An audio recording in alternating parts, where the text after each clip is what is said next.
Welcome back to the party, everybody. This is Morty, and I am your host, Lutch, aka the Indian Jesus, here to resurrect the second coming of common sense. Everybody hit that like and subscribe. You know I would do it for you, and let's party. Big shout out to the replay gang. Thank you so much for coming back to watch this. Even though you missed the live party, guys, that is the best part. So make sure you are here every Monday, Wednesday, Friday, 8 p.m. Eastern, and sometimes whenever I feel like it. So hit that subscribe, ring the bell, and you will never miss an Indian Jesus live party ever again. If you'd like to support the channel, head on over to TheIndianJesus.com for your very own official merch. You can get it on a phone case. We got a bunch of different styles and designs only at TheIndianJesus.com. Guys, we do also have a free Discord server. That is right, it's absolutely free to join 24/7. We are in there hanging out, having a good time, having interesting conversations. It is a great place to meet interesting people. And like I said, it is absolutely free. However, if you are a member of this channel here on YouTube, you can scroll right below the video, hit that join button.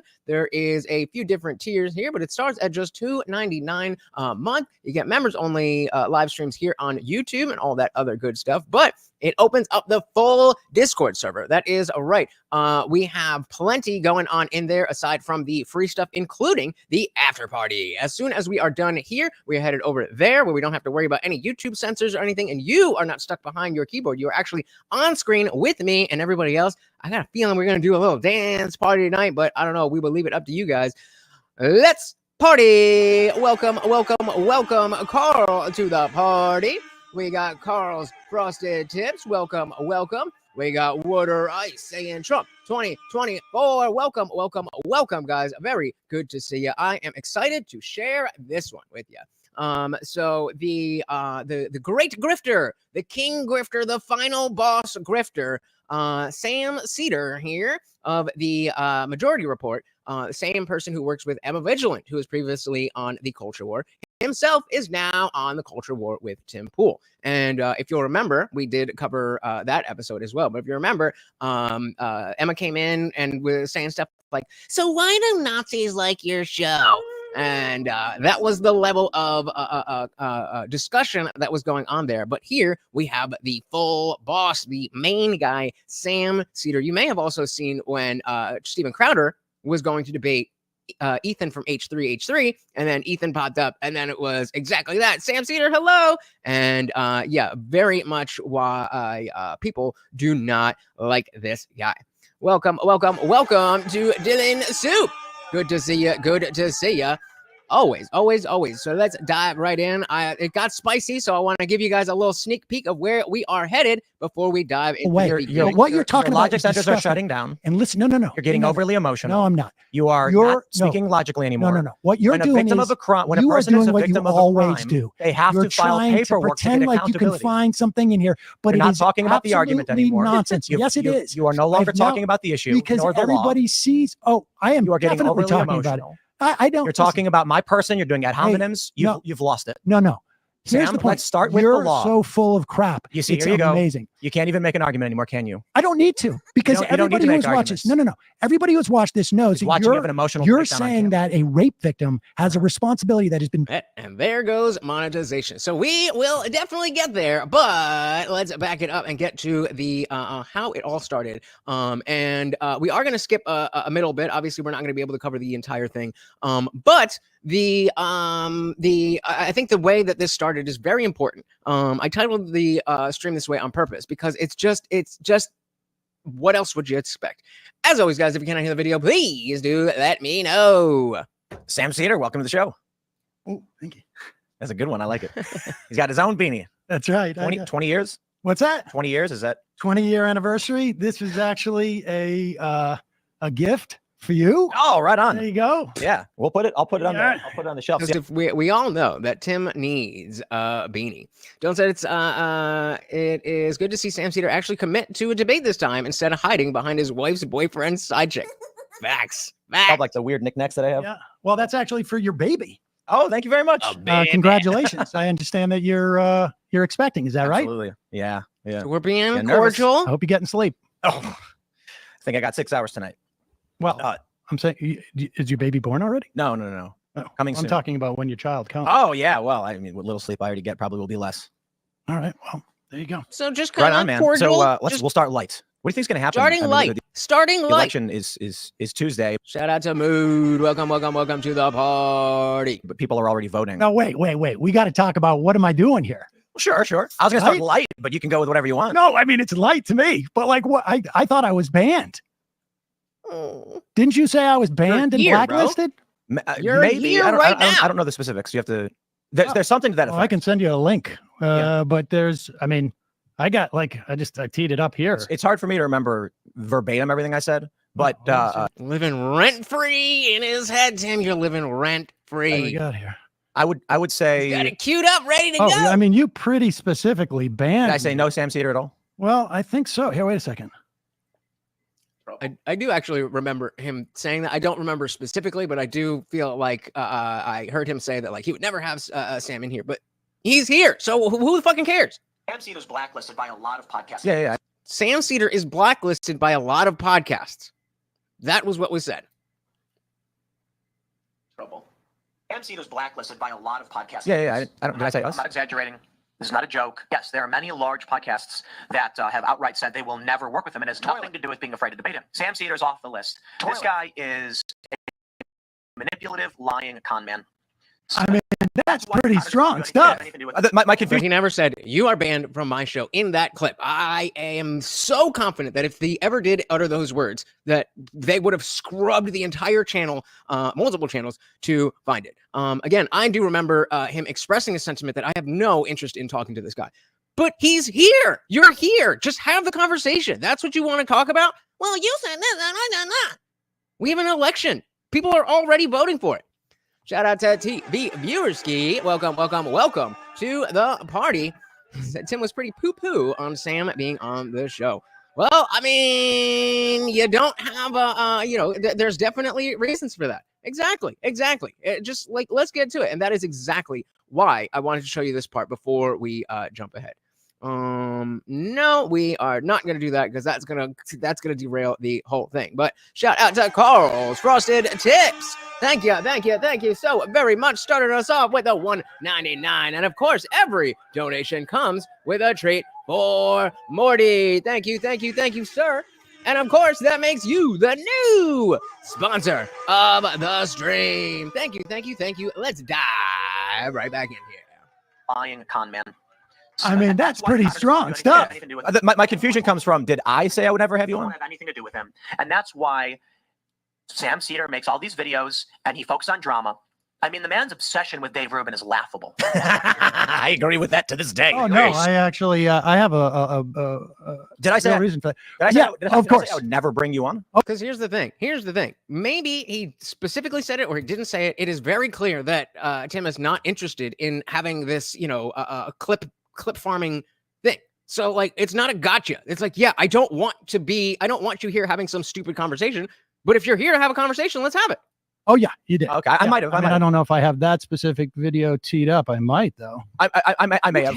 I usually, if I get like heated or something, but I tend not to be as definitive on things like this. Well, that's exactly what I said, bringing it back to when he was like, "Oh, this is the last Timcast ever." And I specifically said, I think, or rather, I hope that this is just a lot of emotionality. People say things in the moment that they don't necessarily mean.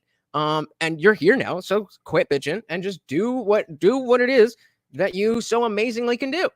Shout out again to Calls Frosted Tips. Thank you. Just that one time too, when you went on Patrick Bet-David's show, you said the same thing. Well, but it's true. Right, exactly. It's not like he's backing off of it now. Like, yes, we all agree. Nobody wants to talk to Sam Seder. Move on. True. This is why. There are a lot of big shows that have blacklisted you. Oh, I have no doubt.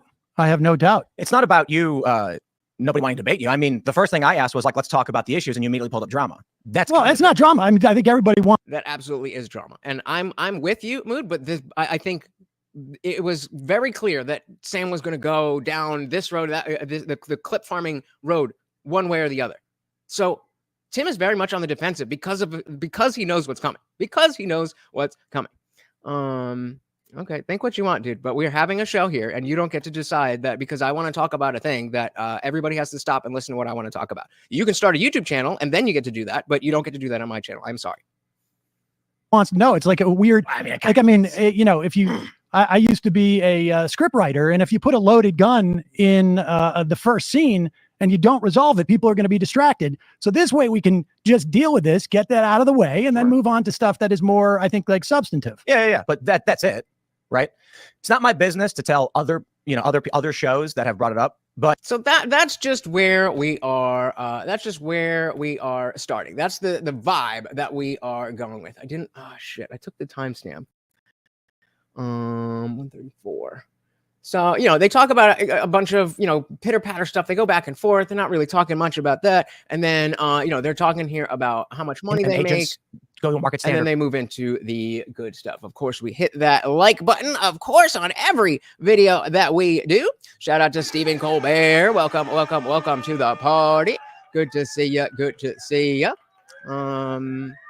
Like, again, I absolutely said I would be happy to discuss it in Discord. If you want to go back, I said I would be happy. Where is it? Happy to discuss in Discord. This is YouTube, sir. So sure, you can get mad and fucking cry about it. Well, I'm a coward. You win. You win. Okay, dude.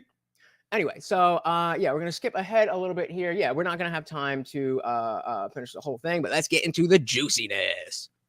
I mean, there was reports about like in the run up to the election, George Santos was on a Zoom call where people were getting paid at least. Okay, dude, but that's not my problem. Join the Discord, ask the question when I have time, then we can talk about it. You don't decide what this show is about. End of story. At least $20,000 to put out stuff that Kamala Harris was a slut on their social media and stuff like that. And I'm like, I've been doing this for 20 years and, it's not a huge amount of competition on the left. Nobody's ever offered me $5 to do anything like that. Let me let you in on the secret. This has been true for a long time. So this is just coming off the end of them talking about Tenet and how much money they make. So your revenue for a majority report, is it largely YouTube based or do you do like ad reads as well? It's ad reads, it's members, it's YouTube. You have YouTube programmatic, so do we. Like programmatic ads means like your YouTube channel will show you how much you made from YouTube's ads. Yes. So Russia can go on your YouTube channel through Google Ads and put $10,000 a month into your channel without you knowing. Okay. And you'd have no way to track or control any of that.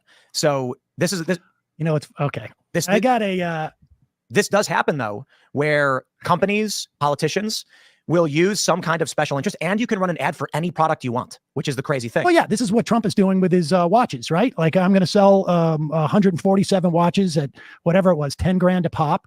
And it's basically a way for people to launder money to him because it's like, all right, I just bought a watch. And that's basically it. And so he knows. You're allowed to buy watches.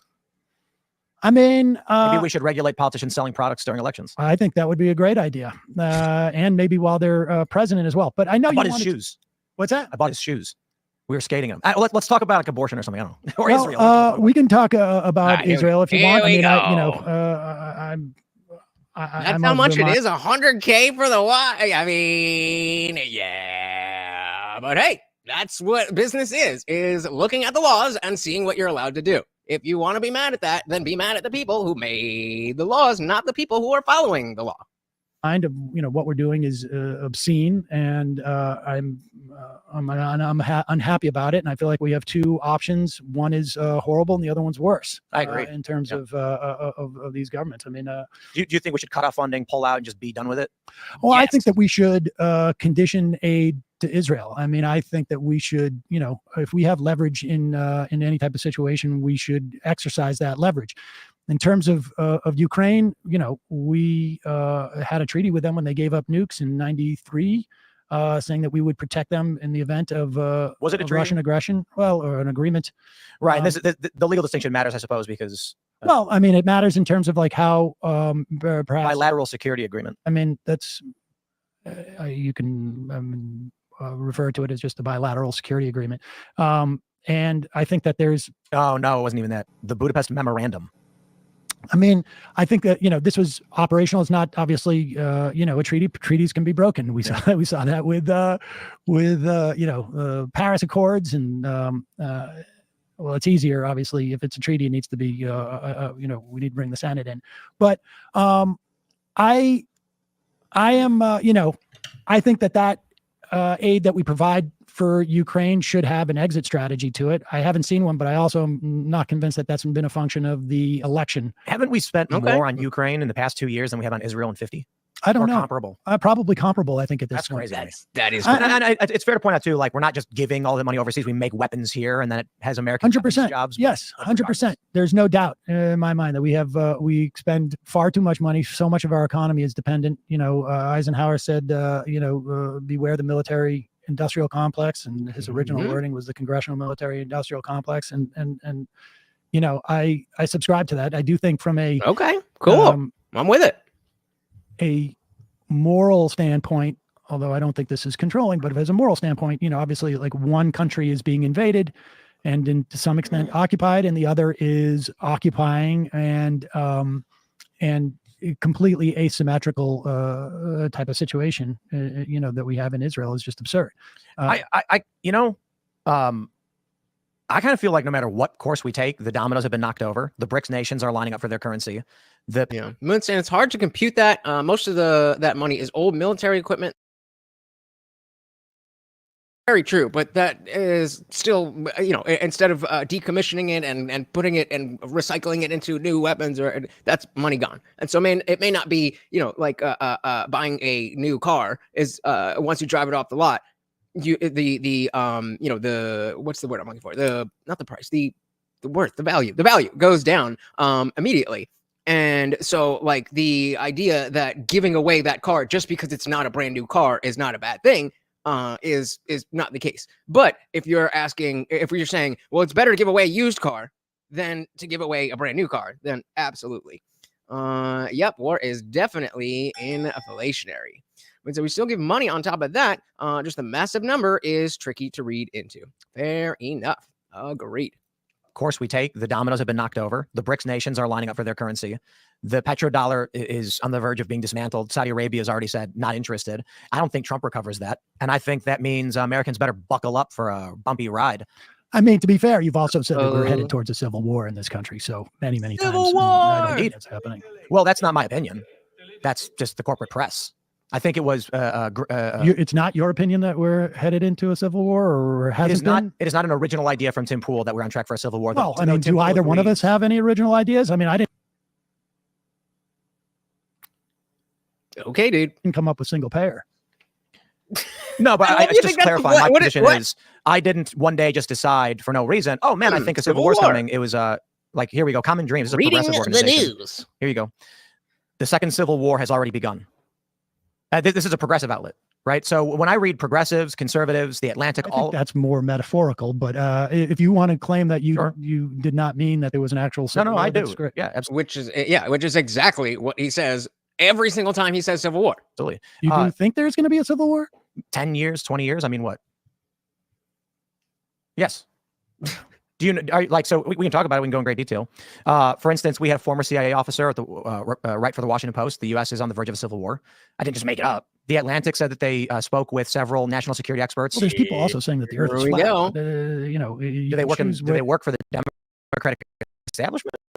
Well, sometimes. Well, maybe I don't know. Flat earthers in the Democratic Party at the top level. Not surprising. I'm saying like former CIA comes out and says they're concerned, like we are following the trend of other countries towards civil war. I take that seriously. I don't know why I would dismiss like all of these people. A Princeton professor, for instance, said the same thing back in 2018, I think. Yeah, definitely. Get rid of the deep state. Cut it 90%. 90%. So when you maybe it's sensationalism. I think I think to a certain extent it's like, yes, there were people who said like crime has increased exponentially, but in fact it hadn't. I mean, I think part of what you and I do is we make assessments as to what news is actually sort of like real and what really has real world implications for people. And part of what we do is assess that like these things don't, and it's a distraction. Is that too bright? They changed it. When I went to do my stream yesterday with Morty, they gave me this green color, and now I'm trying to find it. I don't remember the exact key. So I'm looking at it. Is this too bright? I feel like this is too bright.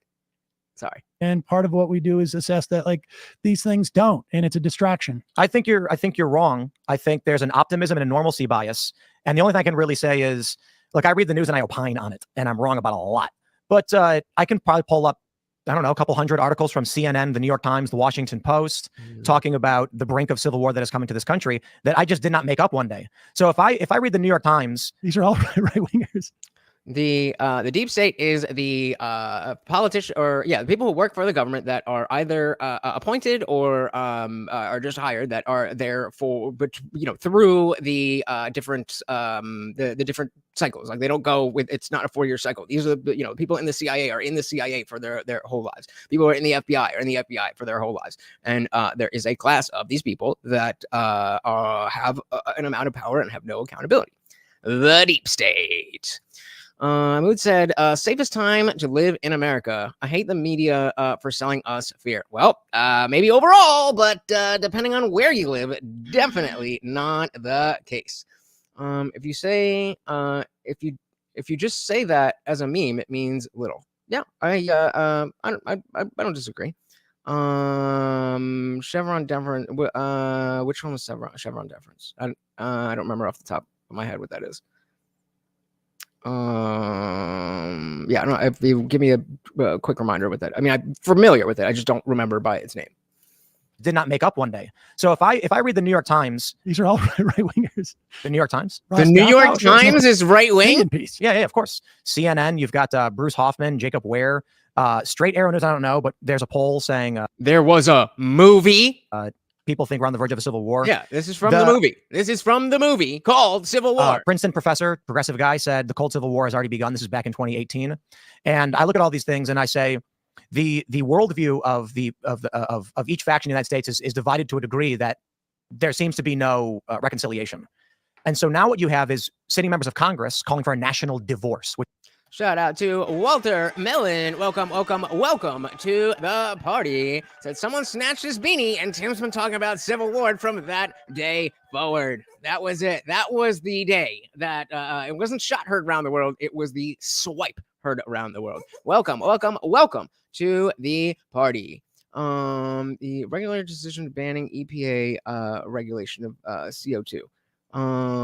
Yeah, I mean, again, I don't remember. I don't remember it specifically. I would have to read it over again. But yeah, in general, that sounds like something I am in favor of. Which means nothing. It means civil war. But that was Marjorie Taylor Greene. I mean, she's a lunatic. We'll call it whatever you want. But when a member of Congress, she's MTG is a little bit out there, is saying something like this, would you? I have no doubt. Listen. Do you think if lunatics get elected, we could see a civil war? I have no doubt that we have a crop of right-wing Republican lawmakers who are completely nuts. I think that the American January 6th? What about January 6th? Do you think a January 6th type event could result in this country reaching civil war? You mean had they been successful? And let's kind of deep, because you're saying, oh no, civil war, that's crazy, but also the right wing is so wild, and these people are nutcases. Like, which one is it? Politicize it. Let's say January 6th, 2025, politician X wins. It could be whoever. I don't know. Let's say let's for the sake of your politics, let's say Trump loses, and then Trump supporters storm the Capitol once again. This time taking Do you really think? Wait a second, because this is really an important distinction.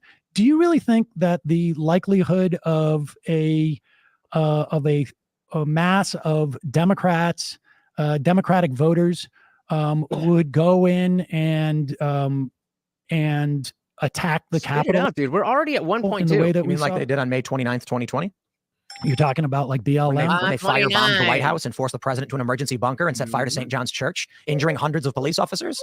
Oh, you're talking about the protests out there? You mean after there was a peaceful protest before the cops moved in? They're all peaceful protests before it gets not peaceful. Regardless of why it happened. Well, like, do I think the far left will firebomb the White House? They did 4 years ago. Wait a second. One was an assault on the Capitol. My side's good and your side's bad. The other is people. Well, wait, what do you say? Assault on the Capitol. The other is people. Well, words have meaning. They describe events. When leftists injure 100 cops, tear down barricades, throw firebombs at the White House. Wait. But you're sequencing things differently.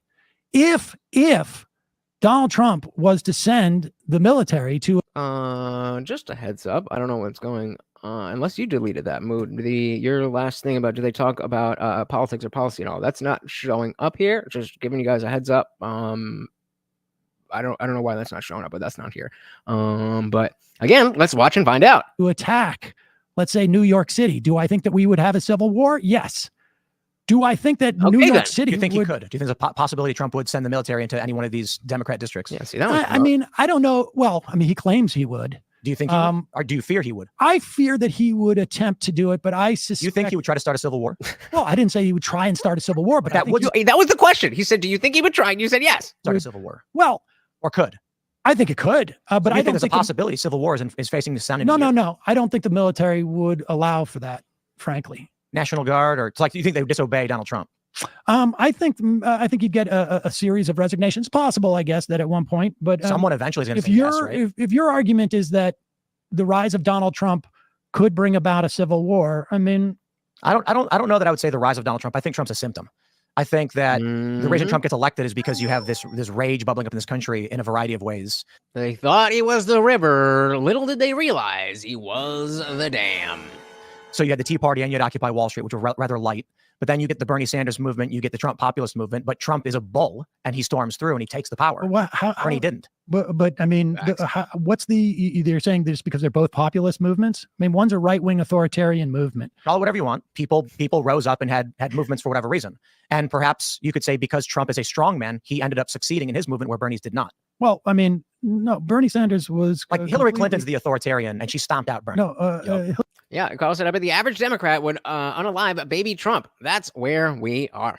Absolutely. And it's scary. It's scary. And, you know, now that you've brought it to the context of what we're talking about, unlike a baby Hitler, you know, the things that he has done, we already know that. So the idea of going back in time and he hasn't done the things yet, the implication is that you do know that he's going to do those things. It's not a question of, you know, going back and, well, maybe you change something else. And that's not really the sentiment of the question. The idea is that this child has not done the bad things yet, but we know that they will do bad things that do warrant death, not for Hitler, not for Trump. And so you're doing that calculus there. The difference here is that obviously Trump has not done anything to deserve dying. So a little bit different. There you go. That's how you do it, Carl. Good job. Stephen Colbert, said, I would say majority port does plenty as well. Bingo. Yep. Indeed. And that's kind of, at the end of the day, you have to realize that there is different ways that people cover politics. There's going to be people who are more in the drama side of it, and what did this person say, and what does this person actually do, versus some people are going to be more about, well, this policy does that, and so there's just different ways to do it. And I think that you know, while there's definitely an argument that the higher level policy discussions are in general more important, that doesn't mean that any other type of discussion of politics that isn't getting into the nitty-gritty of the technicalities of the sources of this is fruitless. And I think that there is a way to, you know, as you're saying, Tim does it just for that reason. I would disagree that he does it just for that reason. I would say more along the lines, what is going on with my watch? I would say it's more along the lines of like, well, I want to cover the news, and here's the best way to do what I want and also get a lot of views. Whereas when it comes to the majority port, I think they're more concerned about getting the clips and getting the money than anything else. Because let's say Trump is threatening to unalive his biggest GOP empowered political critic. Who? Why are we talking in code? Why don't you just say what you're saying? TDS is a hell of a drug. Yup. Hey, look who we got. Funk Master General. Welcome to the party. Good to see ya.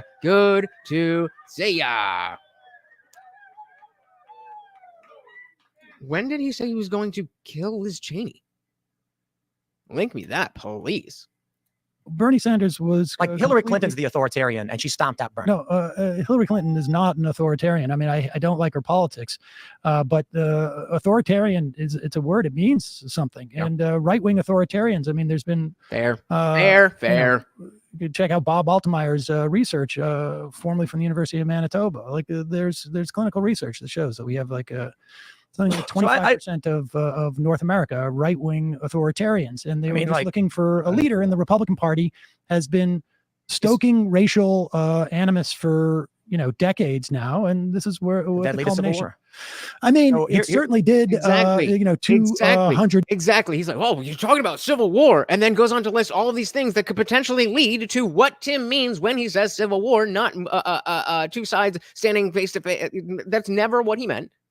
And now that you're actually talking about it, you actually agree with him. Years ago, but I think that the likelihood of civil war is low relative to the amount of times that you talk about it. Well, I think it would require you to see what I talked about. Like, should I not opine on The Atlantic saying, quote, there's people that are absolutely ready to take on a civil war? What will happen if Trump loses from 1 week ago? I mean, if I address that and I say something like, I think it's silly to assume that within the next few months, people are going to start a civil war, is that a bad thing to do? Or should we just ignore it? I mean, I think it's just indicative of like the what you consider the news is, and I think that's why are they all writing about it? Well, because they have the same problem that you did with your news outlet, is they can't get clicks.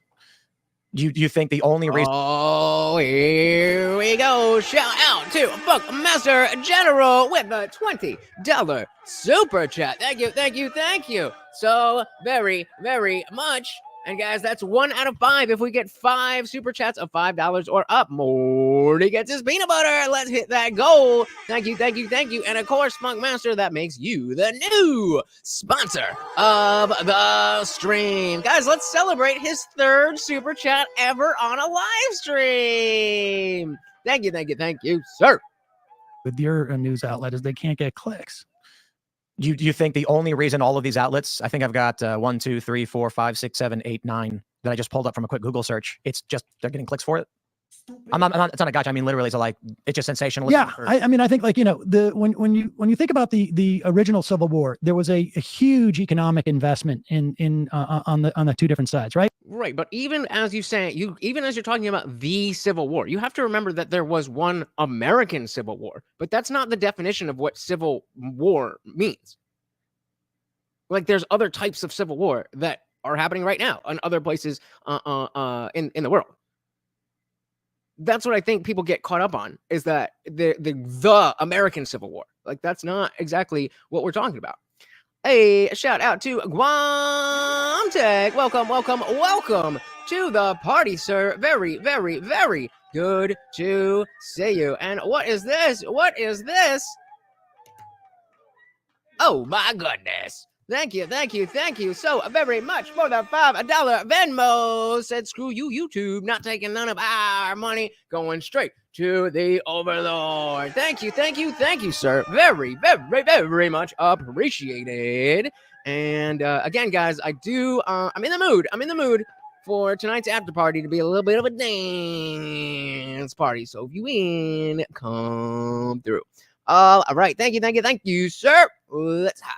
A huge economic investment in on the two different sides, right? One side wanted free labor, and the other side, aside from having other economic interests too, that wasn't aligned with having free labor. I don't think we have that same division here. Does that mean we need to follow 1861 or 54 for a civil war to happen, or is it possible to look at, say, the Bolsheviks, the Spanish Civil War, the French Revolution, the British Civil War? I think it is unlikely in this country that we would have a civil war. Do I think that we could have sort of like a constitutional crisis with someone like Donald Trump and the Republican Party? Yes, I do.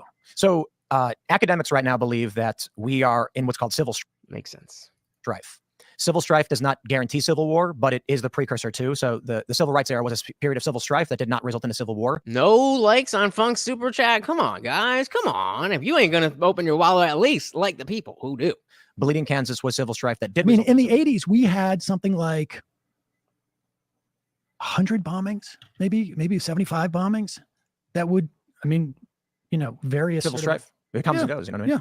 Yeah. So you've got Stephen Marsh, who wrote the book, The Next Civil War. He's a liberal guy. He makes a lot of these predictions. I defer to him. I think he's wrong on a lot of his fact assessments in the granular scope of things, but he makes a lot of points that are correct. So we actually had this debate, I think it was it last week, actually, on civil war, conflict, and crisis. And one of the things I have to bring up is people try and look at the 1861 Civil War Oh my goodness, again. Hey, yo! Thank you, sir. Another $5 super chat. Very much appreciated. And Morty's like, oh, hell yeah, brother. Thank you. I do very much appreciate that, sir.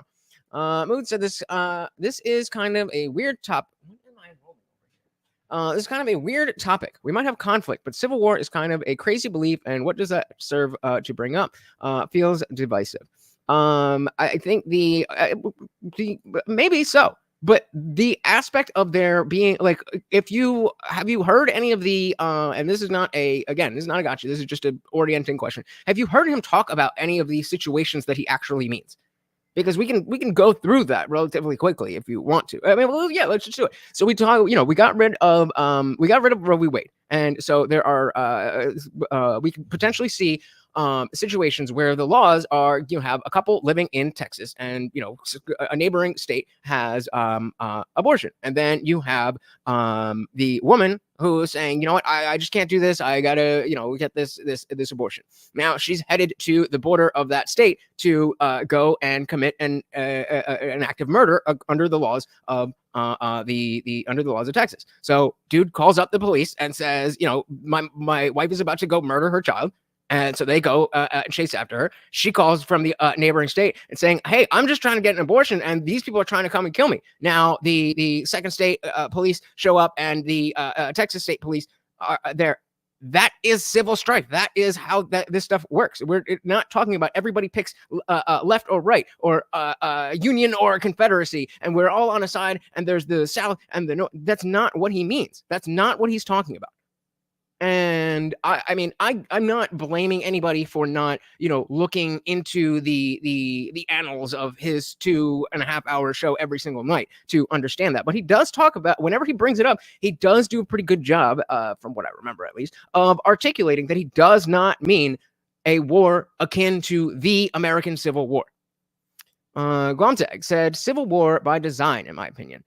Cold civil war more likely. I don't see us battling it out in the streets just yet. But again, that's right. But that's what he means. Funkmaster said Tim always mentioned Stephen Marsh guy's book. That guy is a clown. And I've not read the book, so I don't know exactly what the implications of all that stuff are. But I don't think it necessarily matters if you understand the sentiment that's being said. I think drilling down in, well, is there going to be a civil war, or is there not going to be a civil war? Are we going to call that a civil war? That I think is superfluous. But just slapping a label on it and say bad stuff is going to happen, and just call that a civil war, and then with that understanding move on how to address the problems that are leading up to that conflict. That is what I think is the best way to do it. And you know what?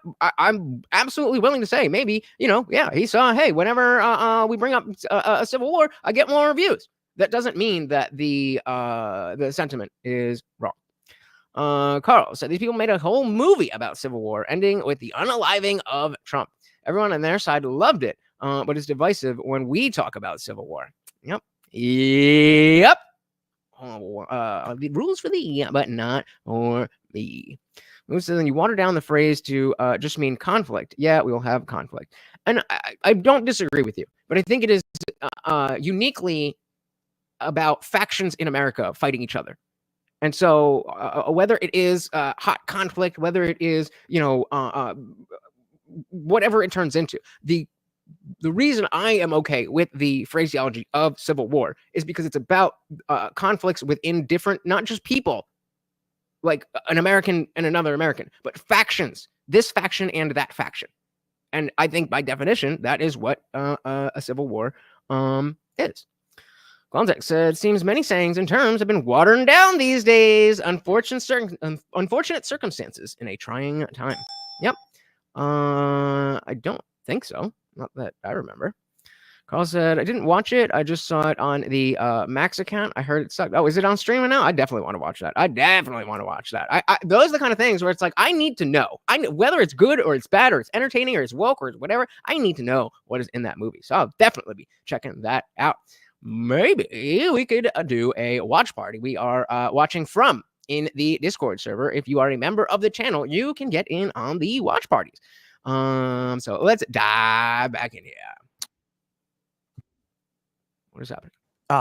People try and look at the 1861 Civil War as if we must follow that trend for civil war to occur, when in fact it's rare that you actually get civil war. What would you do to stop this civil war? Tell people not to do it, to go out and vote, to believe in the system, to vote for who you think is going to help bring accountability to this country. Denounce. There's no difference in terms of the parties as to which one could bring about that could bring about a civil war. I think both parties hold the potential for it. Do you think that like Kamala Harris would? So this is where we get into what I agree about what you guys are saying, that we're just kind of fear mongering and saying I'm kind of jumping the gun a little bit, but he's bringing up, okay, well, which side is worse? Is it the left that's going to be the one that starts the civil war, or is the right? That I think is the silly aspect of the conversation. We all agree that, okay, there's going to be conflict. We don't exactly know what it's going to be, but it's going to be different factions of Americans that are this faction versus that faction, maybe a third, fourth, fifth faction, and there's going to be conflict of some sort.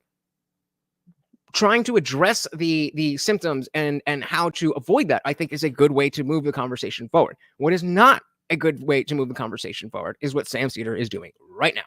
I think both parties hold the potential for it. Do you think that like Kamala Harris would, takes two to tango? I'm going to vote tomorrow.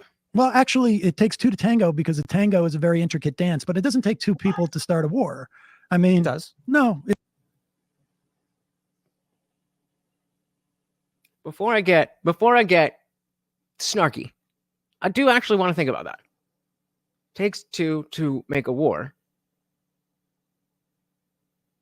Yeah, how do you have a war with only one party? Said Tim's the closest to being right about it. He noticed what was coming way before most. Yep. Gontek said, civil war is one thing, but what else would you call citizens taking it upon themselves to create autonomous zones? It seems like it's at least moving in that direction. Yeah, and Mood, if that's what you were referring to, I do believe he brings this up. The Chaz Chop.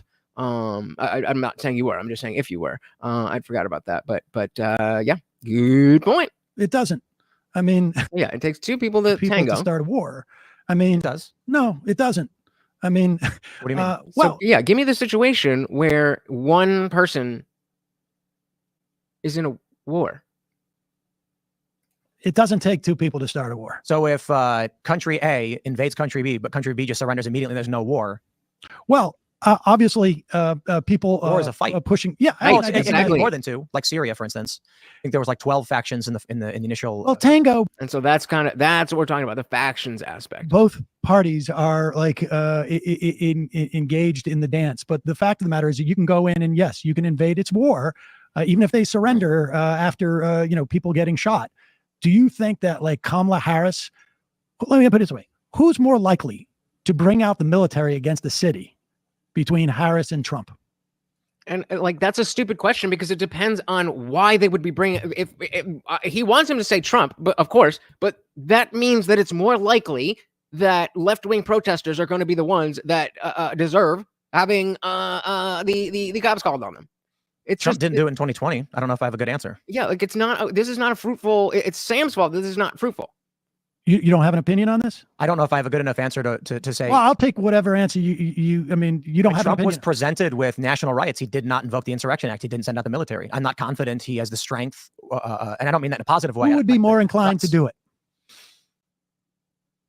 I can't answer that. I don't know. Like based on what? What would? So then, if I'm in this position and you're asking me a question that I don't think makes sense, and you're not accepting my explanation of why I don't have a good answer for this, then I'd say, okay, well, who would you say it was, and based on what are you basing that on? And then let me critique what you say. I don't know. But you seem to know. So let's go with what you say, and then we'll go from there.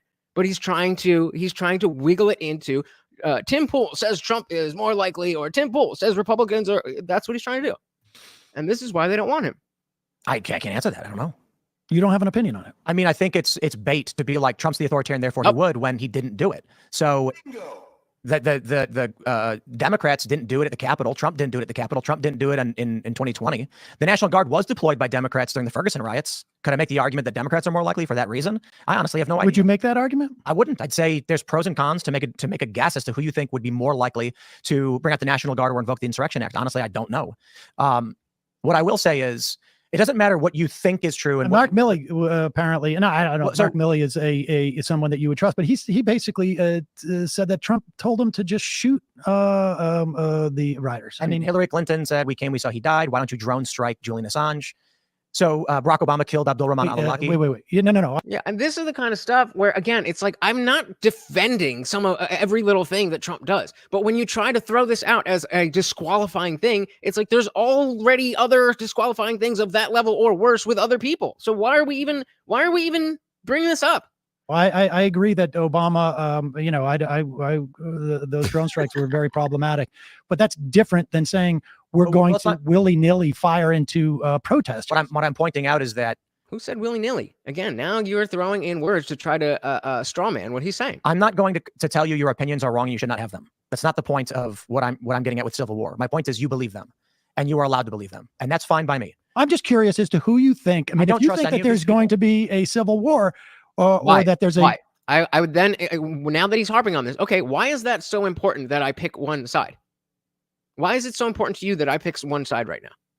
That's what that's where I would take a big potential for it. You don't see there's no difference between Trump and Harris as to the likelihood of a civil war or who would start this war. You don't. There's in 2020 Democrats held a war game as reported by the Boston Globe. Are you familiar with this?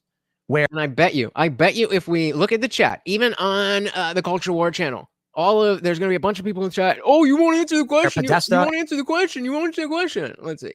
Oh, really? Come on. A war game as reported by the Boston Globe. Are you familiar with this? Where Podesta and others, neocons, had come together in 2020 before the 2020 election. I bet. The war game is reported by the New York Times and the Boston Globe, where they said in the event Trump wins, we should advocate for West Coast states to secede from the Union. In 2020. I got you, Guam. I will star Mood's question here, and we can come back to it when you Yes. In 2020, before the election took place, a war game was held by prominent neoconservatives and Democrats, including John Podesta. Oh, so you mean like a bunch of people who are out of government went into a room and working on the campaign? Look how adamant he is on anything that comes out of Tim's mouth. Okay, I got to spin it to the me. So you mean this? So you mean this? You mean this? So you mean this? Constant straw man. A bunch of people who are prominent neoconservative. This is, you guys remember the Jordan Peterson interview with Kathy Newman, where I believe it was BBC. So what you're saying is, and she would just take his words and just kind of jumble them up. So you're saying that women don't deserve money? Like, no, not at all. That's what Sam is doing. Conservatives and Democrats, including John Podesta. Oh, so you mean like a bunch of people who are out of government went into a room and working on the campaign and said, what happens if Trump wins? And one of the proposals was Washington, Oregon, and California must secede from the Union unless Trump's government capitulates to our demands. And that was just the most insane thing I'd ever heard. They're not just going through a bunch of different people out of government are just going around. So your argument, you say out of government, but campaigning for the office of the presidency is a big difference, right? Podesta is a big shot in the Democratic Party. It's not like he's not in power. These are private organizations, Republican or Democrat. The issue I'm saying is this: how are you wrong to say your opinions, and then the other person completely mischaracterizes what you say, and then it's like, no, you did say that. By all means, tell me I'm wrong. Believe all of it. But I just think it's fascinating you don't have an opinion on this. Well, because I hear you shaming. The shaming. You don't have an opinion. That's not what he said. That's not at all what he said. He said he doesn't agree with the premise of the question. I mean, you have this knowledge that some Democrats who are out of power. You keep saying that, but John Podesta is far from out of power. Well, I mean, in 2020, he wasn't in the government. He's a big shot. Oh, he wasn't in the government, but Trump was able to stop the border bill. Come on. On the Democratic Party, and he basically has a lot of say in who gets to run and who doesn't, and where funding comes from. Okay, he had power within the Democratic Party, but he's saying if Trump wins, we will. Oh wait, did Panetta say this, or this just there's like 14 different scenarios that are being. Comment of the night. Comment of the night. Brilliant. $10 says he doesn't even get it. gamed out. And because they're doing the war game, this is one of them that happens in this sort of completely hypothetical thing. Why? I mean, why? But why do you think they entertained the What- possibility what- of West Coast secession? Like, that's just stupid, isn't it? well, I It's a mean, stupid thing for them to do. I listen. Yes. Donald Trump had states competing over PPE during COVID. He completely abandoned this country at a time where there was a once-in-a-lifetime crisis. Yeah, you ain't gonna get a lot of arguments from conservatives about how Trump handled COVID. And What if Trump steals the election? to What do you the think will extent happen? that if Trump steals the election, What do you think would happen? Civil War. I mean, by steal. Let's say that Kamala Harris wins the popular. Here's a scenario that's playing out right now. Mississippi had a lawsuit. Fifth Circuit Court ruled that ballots received after Election Day, even if postmarked before, are illegal to count. This would have to go to the Supreme Court for final adjudication. But one scenario that is potential because of this is that Donald Trump is winning on Election Day. However, mail-in votes have yet to be counted. Of course, this is what happened in 2020. Then, when those, Which is just absolutely insane to me. How it became a thing that we have like a month-long election is I wish I knew. I wish I knew. I wish I had a better understanding of how we can like what was done so that we can undo it.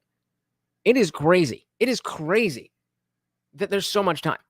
One day we should know. those votes come in, Republicans sue, going to the Supreme Court, which you believe is right-leaning, and the Supreme Court says, Wait. I believe it's right-leaning. I'm Do you not believe it's right-leaning? I'm not making a point about my or your belief. I'm saying You said you believe it's right-leaning. Really, it's right-leaning. And I will say, as you have stated, the court is right-leaning. Okay. Thank you. So my point is this: if Kamala Harris is losing on Election Day, but it is perceived that she will win when mail-in ballots come in the following day, but the Republicans sue, citing the Fifth Circuit Court, it goes to the Supreme Court. The Supreme Court rules all of those votes for Kamala, which would give her the win, are out. Trump is now the president, despite losing the popular vote and the Electoral College. What do you think happens? Well, Civil War. we have a model for this. It was the year 2000, where all of the legal establishment was shocked that this. Okay, but the political the political culture, the landscape, shall we say, a little bit different than it was 24 years ago, right? 24 years ago. Supreme Court intervened and prevented Florida from counting. Yeah, which is why we shouldn't. We should only have absentee ballots, and it should be only in-person ballots. Like if you don't have to mail it in, then we don't have to worry about that. Counting all the votes, and to the extent that we, And again, like this is only the last two elections, so it's not like I'm thinking some crazy thing. We always had election night, and it was election night, and that was it. It was what, two or three, or no, it's three elections, two presidential, two generals, and one midterm. That's it. Don't act like this is how it's always been. This is a brand new thing. Brand new thing. past performance is no guarantee of future performance. But Did he say that? Did he say the year 2000? the Democrats basically stood down. Do you think Democrats would just stand down and let Trump come in? I think I would be surprised if there weren't like Y2K. massive protests, and I think we would see states attempt to get more progressive and become more sustainable and not rely on the federal government as much. Yeah. What if Trump sends in the military to start rounding up illegal immigrants? Oh, I think that's going to be really, really ugly. In addition to being like, You think You mean horrible- like Civil horrible War? thing Start putting for our people on economy. buses and trains. The Democrats will just stand by and say, this is I fine. mean, if the Supreme Court basically says it's okay to deploy the military in the United States, I think that could be a problem. You've just given I just want to point out here that the only reason we are still on this thread of, well, could there be a civil war? Is because Sam was the one to act like, oh, that's so crazy. Now we're still on that. We're still on that. give me that scenario. Would you imagine Kamala Harris doing the same thing? Do you think that she would send the military to deport 11 million people? She said she wants to recently. She said people who enter illegally will be quickly and immediately removed. I think. Well, of that 11 million people, I mean, he's not considered an intellectual by anybody with any intellect, but yeah, he is definitely a thought leader, so to speak. well, 80% of them have been here for over 10 years. So, But- so how is it where you can so easily work up a scenario where Donald Trump. where Donald Trump instigates a civil war, but you can't with Kamala Harris, that you think they're the same? Why do you say I couldn't? All right, well, give me one. So first of all, I don't really put a lot of weight on Kamala Harris. right? She wasn't elected. The Democrats voted for her, so she was. Well, I mean, it's either going to be her or Donald Trump as the president. So with Trump in office, Trump is screaming at the top of his lungs, telling people what to do. With Kamala in office, she's surrounded by intelligence officials, military officers, and what we've seen thus far is the arrest of lawyers, the arrest of True, but I don't really know how that's an answer to Sam's question, to be fair. Mood said, Sam has done great in lots of debates I've seen him in. This is a meandering, boring convo, though. And like I said, thanks to Sam. Lawyers? Donald Trump's lawyers? He's still trying. We're still on the legitimacy of saying the phrase civil war. We're still talking about that because Sam is like, whoa, isn't that crazy? Shout out to Tony C. Welcome to the party. I said, how is Sam a grift king? He's had the same views since he was on Air America in the early 2000s. Sounds like a personal attack, and you're violating your own rules. Nope, the rules are you can say whatever you want about the people on screen. It's about the chat. But welcome to the party. Were arrested for what's her face? Jenna Ellis, was that her name? She got charged with RICO for simply being Trump's lawyer. Really? That's did it hold up in court? She ended up, I think she pleaded guilty. She ended up crying on TV, apologizing for having done it. They included her in RICO because she filed paperwork on Trump's behalf for his election claims. Oh, because she knew they were false. No, I don't think that was what she was charged with. She was charged with. I do. I think it's a very important exercise that, people who, because again, like we were saying, that people do follow both of these men with very legitimate seriousness and vote based on that. So I am here for it. With RICO counts 1 and 2, which was participating in a conspiracy to defraud the United States. And so the issue then becomes, if you're a lawyer and you are retained by someone who says, here's the argument I want to make, and you go, okay, then they criminally charge you for it. That's a huge step over. Well, if you're involved in fraud, then yes, that's always been the case. Not the lawyer though. Like if you're guilty of fraud and you go and you get a lawyer, even though you're guilty of fraud, the lawyer is not guilty of the fraud that you did by virtue of being your lawyer. You're not. Is this the first time that a lawyer has ever been subjected to something like that in a fraud case like that? Not sure, but it's other lawyers that got charged too in Wisconsin.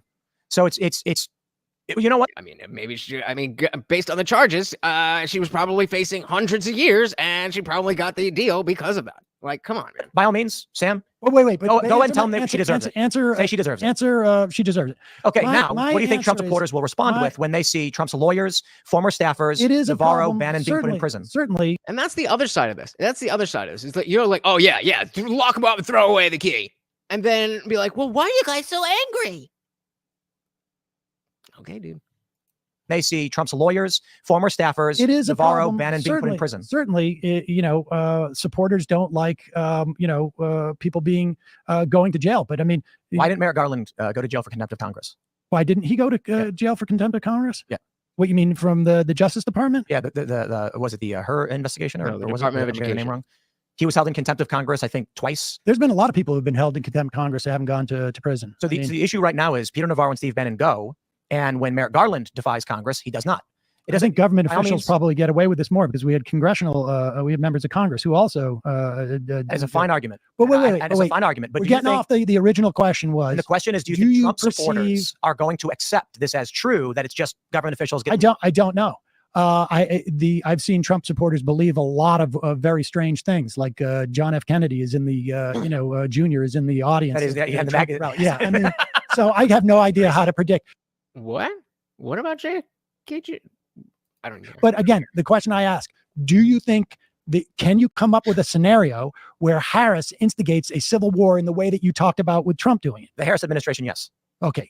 Absolutely. Let me hear it. The expansive arrest and prosecution of Donald Trump, his supporters, and those associated with his movement. Well, the stuff that's already happening. Well, the Bannon went to jail and Navarro went to jail, and there was no civil war. Why would...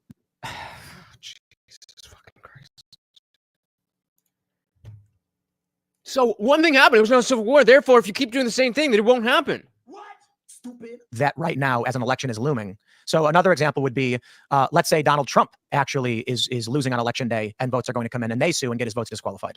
Or how about this? And you keep saying Democrats don't do that. But Democrats don't challenge elections. Democrats are the good ones. What do you mean? Democrats are the good ones.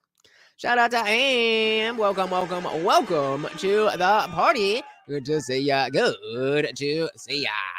Or how about this? And you keep saying The Democrats don't do that. but Democrats don't challenge elections. No, they challenge elections, but I mean, Democrats don't disenfranchise. Republicans have an extensive history of that.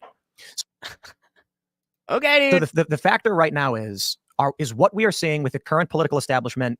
I don't think it's Joe Biden. I think the way. Yeah, me neither anymore. He's just, after the last two things we've covered with him, my level of respect for Jordan Peterson is waning, shall we say. The Democrats have operated as an administration. Sorry, Trump is Guam. unique in that Trump is Trump. Trump's in charge. Trump tells people. Oh what to do. my God, seriously? You don't think Trump is screaming at people and telling them what to do? I got news for you. You think Trump has Donald got Trump- military advisors that he trusts and listens to? Oh, no. Okay, There's so no we're in doubt. agreement. No, we're not in agreement. Donald Trump is going to outsource so much of, all his picks were picked by the Heritage Foundation for the Supreme Court. There is a huge, between Russell Vogt, who was not only one of the architects of Project 2025, but he was also the chair of the Republican Platform Committee. They have outlined their entire program to dismantle the administrative state. Donald Trump is not going to get involved in the micro parts of that. They're going to destroy the administrative state, like Steve Bannon said that he wanted to do at CPAC. How is that name even allowed on YouTube? 5 or 8 years ago, whenever it was. And this time around, they've got a very laid out, meticulous plan to do it. They have binders full of Women? of Shout out to Mitt Romney. people that they plan to hire Okay. to carry this out. And they're Let me going ask you. to dismantle the administrative state. I agree. And all Donald Trump wants to make sure is he doesn't go to jail. So there's two potentialities, and we'll keep them simple. How Do are you those think- things even connected? How are those things even connected? I think that Trump supporters, his Yeah, anybody who's scary should go to jail. fans, his administration, the people you just mentioned, will just let the Democrats take over and put him in jail and do the things they want to do. Well, I don't think Democrats are just going to put him in jail. I'm not saying. I mean, I I'm saying, think- will he let them for whatever reason? Let's say he's legitimately convicted of a crime. Do you think he's going to let him do it? What do you mean? Let who do what? Do you think in the event Democrats win, Trump supporters will just say, "Nah, okay, we lost"? I mean, do I expect them to? I don't know, January 6th 2.0. Well, I think this time around, people are going to be a lot more attuned to the potential of that happening. So I think they're going to inhibit it. Would that also include the people who would perpetrate it? Premeditated. I'll keep you around. Keep it a buck. With that name, you are on thin ice, and I definitely can't pull that up. But yeah. Shout out to Damers. Welcome to the party. Good to see ya. Good to see ya. My master said, Steve Bannon looks like your mean neighbor that doesn't join the block party. He definitely looks like a mean old man. Mood said, no, what I mean is he is actually very smart. When I hear him talk, I get very scared of what he's capable of. Well, if you don't like, I didn't have a good joke there. I was gonna say if you don't like good stuff, then you should be scared. But I didn't have it there. Miss, loser. Next time. Can't win. inhibit it. Would that also right. include the people who would perpetrate it? Well, I'm not. Wait, I'm gonna go back again. People are going to be a lot more attuned to the potential of that happening. So I think they're going to inhibit it. Would that also include the people who would perpetrate it? All right. So Tim is asking, is there going to be J6 2.0?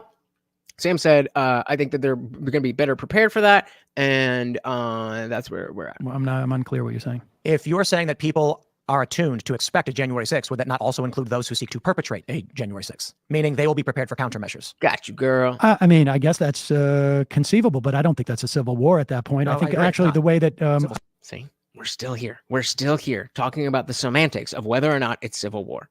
That is not Tim's doing. That is Sam's doing. I think there's going to be civil strife. I don't think there's going to be some mass Then movement. I let's think move the fuck on. Trump, in the event that he loses, I think over time there's just going to be less interest in the guy. So you would say I don't that- think he's going to run again in 4 years. Is I mean, there- he can barely stand now. Do you believe that there Barely is a stand. Trump can barely stand. single-digit probability of a second January 6th type event? Trump loses, and then his supporters come out en masse. I think that, I mean, That's a good question, actually. So let's end this poll. Many of you guys are very familiar with this guy. What is that? How did he phrase that? Believe that there is a single-digit probability of a second January 6th type event. Trump loses, and then his supporters come out en masse. I think that, I mean, it's conceivable that there's an event, but he doesn't have control of the government in this instance where he did before. And so, But people just showed up. Like they weren't government actors, the 200,000 who showed up in DC that day.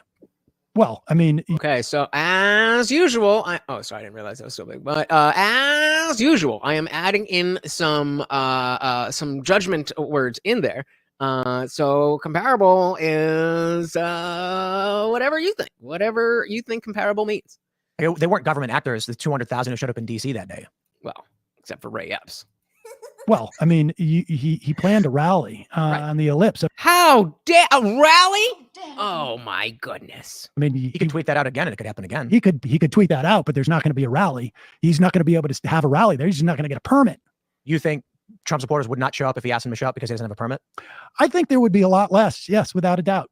So, people thought there was going to be riots down at his courtroom appearances in New York City, and there was flags and stuff. There was not many people at all. So when I really do think that he is more of a paper tiger now. Now, are there fringe groups like militias that get inspired by him and the Republicans? Yes, we've always had those, though. What percentage of people fought in the American Revolution? How many What was the percentage of?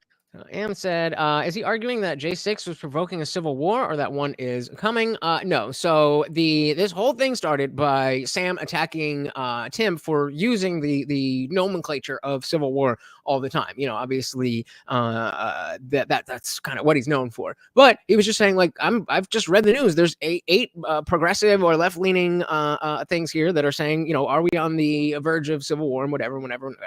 And Sam is just taking the position that's ridiculous. And so he's trying to put out situations that, like, okay, well, what if this happened? You don't think that could start a civil type of conflict?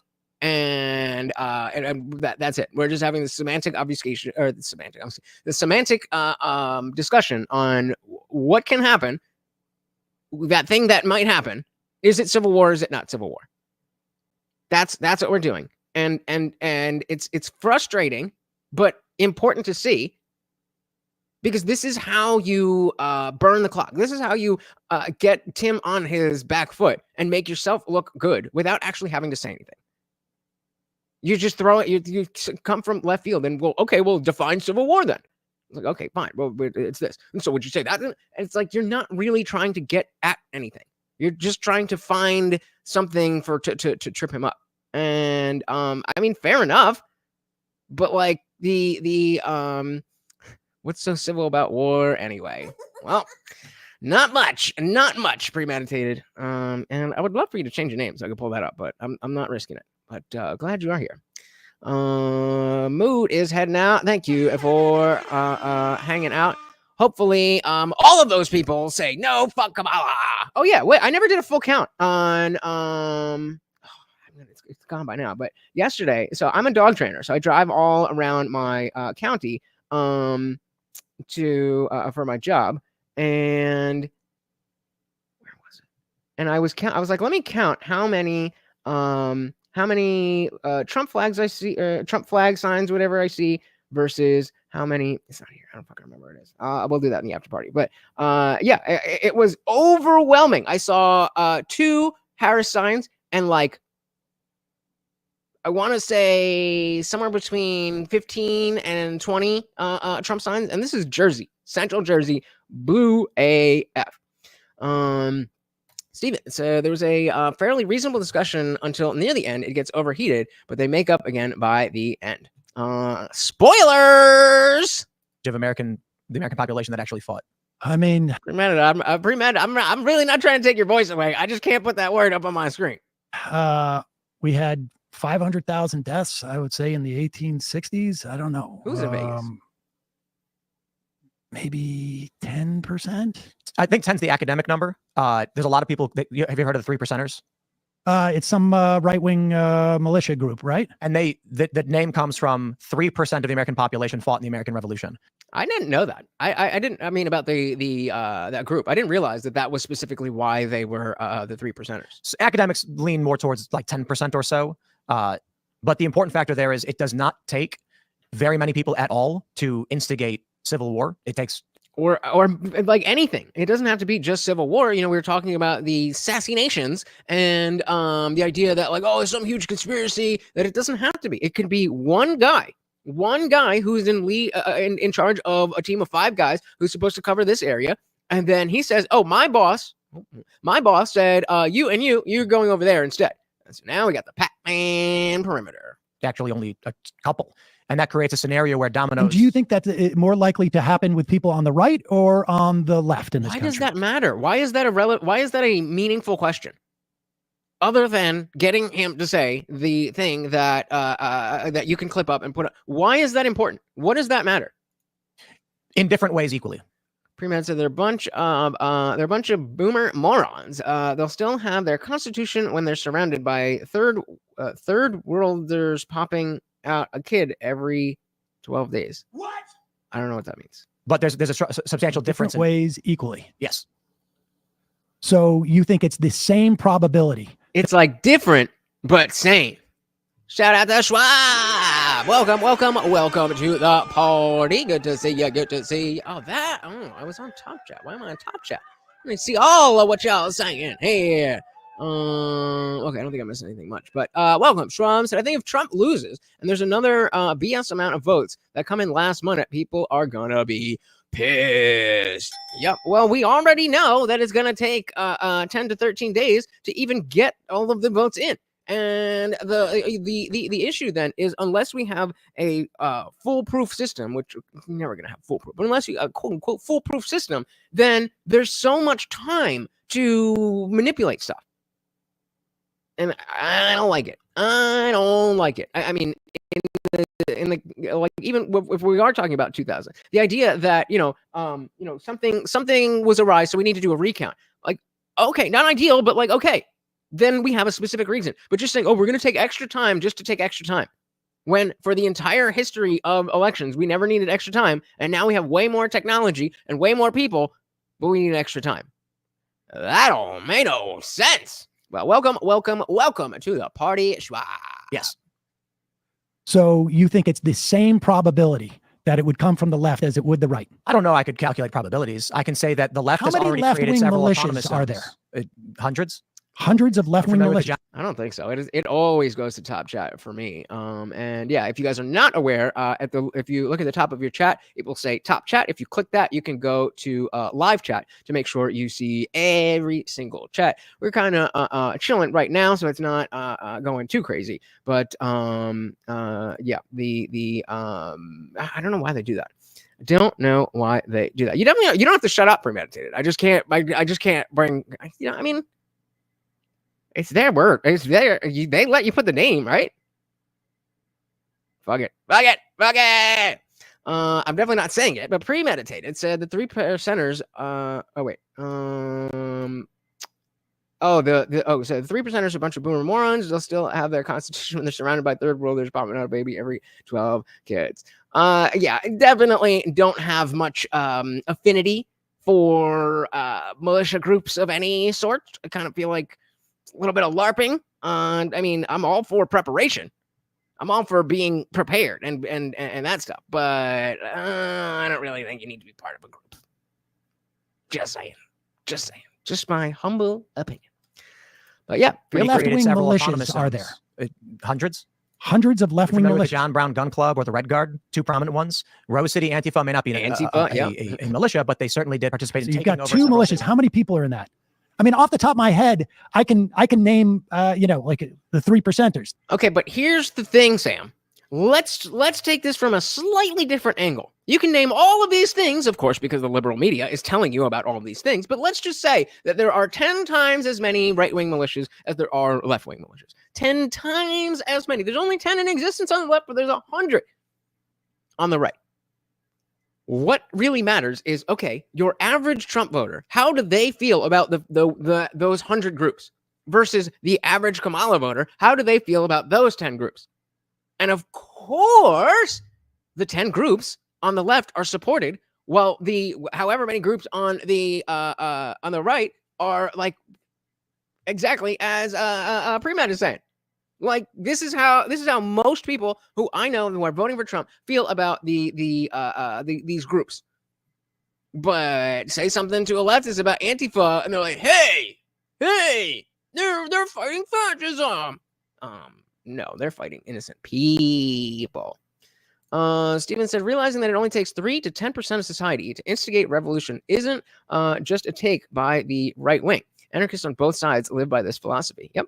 Absolutely. Absolutely. Off the top of my head, I can name like the 3%ers, the Oath Nobody Keepers, cares. those Bundy That's folks. not a militia. And again, like, does it not, like, take it one step further? Why is it that you're so much more familiar with right-wing militias than left-wing militias? If we are not saying that there are not left-wing militias, and you learned about the right-wing militias through the media, then maybe there's a media bias where they're talking about the right-wing militias and not talking about the left-wing militias, and that's why you don't know about them, not because they don't exist. There are How many can you name? 2? well, I mean, there's neo-Nazi groups. Come on. Don't tell me I need to name them all. I You're not gonna don't. name any. I don't. Well, you can. I'm sure you can. I mean, I actually can't. What? I'm sure you can, because, you're like a Nazi. All right, Emma. I can think of. Do you think there's the same amount of right-wing militias as there are left-wing Never said militias that. in this? I said that we've already seen the left take over several city blocks for months on end and kill people. I would agree, but I would also say that the issue of violence on the left wing is not specifically from militias. So sure, like, again, maybe we have a level 15 violence from the left and a level 10 violence from the right, and 90% of the violence from the right is from militias, and only 60% of the violence on the left is from militias. Then sure, maybe the right-wing militias are a bigger problem than left-wing militias. But if we're talking about violence and conflict in general, that's not the case. That is not the case, as we saw during the summer of love. I said that we've already seen the left take over several city blocks for months on end and kill people. And see, and was it in Portland? How many people were killed? 2 or 3. In Provo, Utah, a guy ran up to a car and just shot a guy for no reason. That was reckless insurgency. And don't forget about Michael Reinhold, who did a was it Vice? I forget who it was, but he did a one-on-one interview the next day after he shot a Trump supporter in cold blood just because somebody said, "We got one over here." That's it. In Minnesota, you had the George Floyd Autonomous Zone for like 2 years. In Atlanta, you had the Wendy's Autonomous Zone. You've had numerous attempts. I mean, in Seattle with the Chaz Chop, you had armed guards outside, took over a police station and killed people. They unloaded hundreds of rounds from rifles into a white SUV with 2 teenagers in it. So if we're going to ignore the wave of mass violence, the 36 deaths in 2020. Exactly. Everything that's happened on your screen right now. What Amber's saying, that the right wing, it's all a response to stuff, isn't just coming out of nowhere. The fact that outside of militias specifically, there is a lot of violence and conflict and crime and all of that stuff. So fine, maybe there's more violence from right wing militias than left wing militias. And again, let's go back to the support of those groups from the average people and the politicians, for that matter, on that side. Nor the wave of mass violence, the 36 deaths in 2020, and act like only the right is capable of violence. It's silly. Well, we have data from this. We have data from the It's Department of Justice. Sure, and it's right-wing authoritarian. Which one has the higher probability? Militias. But we do know that both are capable, and we don't know to what degree is required to start. You and I both know what the bulk of people who own weapons in this country. We can look at the Department of Justice, regardless of who has been head of the administration, and see that they have been saying for decades that. Wait, so we went from militias to now just people who own firearms? These militias exist on the right, and they're far more prominent. I want to hear that again, just to make sure I am getting that right. Both we were talking about militias. And we don't know to what degree is required to start. You and I both know what the bulk of people who own weapons in this country. The bulk of people who own weapons. Now, look, if you want to just say that owning a weapon makes you part of a militia, according to the Second Amendment, I don't know if you want to go that way. Because then, well, yeah, but it's for a militia. Okay, well, if you own a gun, then that's a militia, according to Sam Seder. We can look at the Department of Justice, regardless of who has been head of the administration, and see that they have been saying for decades that these militias exist on the right, and they're far more prominent. They're far more dangerous. But I never made. They told me that, so An equivalence. I said no to that question. You're not making an equivalence. You asked me if I thought there was equal probability. I said no. Do the Venezuelans count too? I mean, are they voting for Harris? I count that. Oh, which has more probability? Yeah, the right in 100%. Oh, so the right. Okay. I never said agreement. All right, fine. Right. We both agree that if there is a threat from civil war, it comes from the right in this country.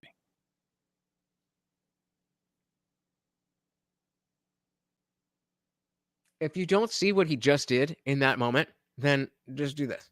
100%. Oh, so the right. Okay. I never We're in said that. agreement. So, oh wait. The right in 100%. So what they're trying to do is create this. Oh, so the right. Okay. I never We're in said agreement. All right, fine. Right. That's why I We don't both agree that if there is a threat from civil war, it comes from the right. And That was the purpose of all of the last 10 minutes, just to get that clip. It's frustrating.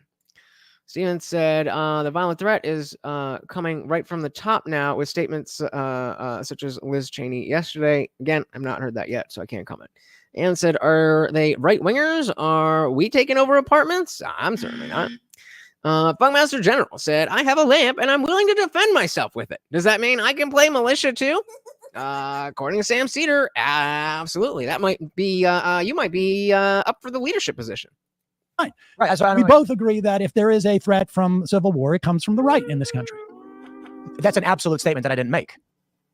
Okay. Probabilistically, See, he's trying to push him into this corner. the right is a larger Probabilistically, threat for destabilization than the left. why are you sort of like trying to obfuscate what Because it's very obvious what you're doing, Sam. He's trying not to fall into your stupid trap. It's stupid and it doesn't make sense. And it's just a trap to make you look good and him look bad, regardless of what either of you actually think. That's why. you're saying? There's more of a chance if there's a civil war that it's going to come from the right than the left. Agreed. Okay, great. Yeah, but I was never in disagreement on that. Oh, Not I'm once sorry. in any of my content have I ever said that. Great question here. We getting hungry dance. The thing are getting hungry dance. But great question from Walter here. Said, would Sam count the teens in Chicago as a militia? And of course, the answer is no. They're black. Do you get it? They're black. Therefore, they're the good guys. The question is, though, what does it mean to instigate a civil war? What does it mean to be the first shot fired? These are deep academic questions that go back to historical conflicts where we try to determine what started the war. And then you'll get people making arguments about when it really started, when it didn't. A big question of the war in 1861 is for us. I disagree with you completely. I mean, I see exactly what is happening, and I think you said you watched this, right? And you see how it escalates because of that purpose. And he calls it right out. I definitely remember. Wait, is this from that? I don't remember that one. I remember. Oh Jesus. Oh, what is it? I can see it. I can see the bill on the steps of Congress, but I don't remember the song. Oh, come on.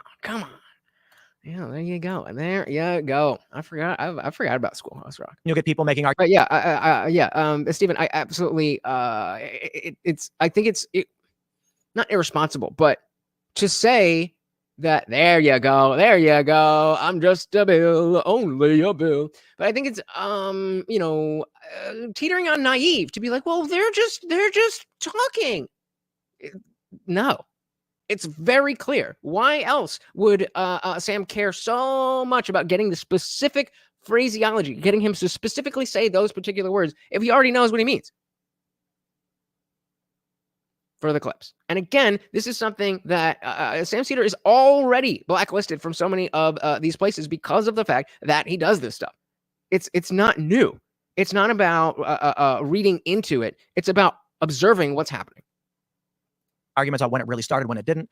A big question of the war in 1861 is, for us, we know it started with Fort Sumter, but at the time, they didn't think Civil War started. Yeah, it's censored mood before, just saying something completely innocuous. I don't even know why, but yeah, that's YouTube for you. But welcome to the party. Don't forget, guys, we are also live on Rumble if you prefer Rumble.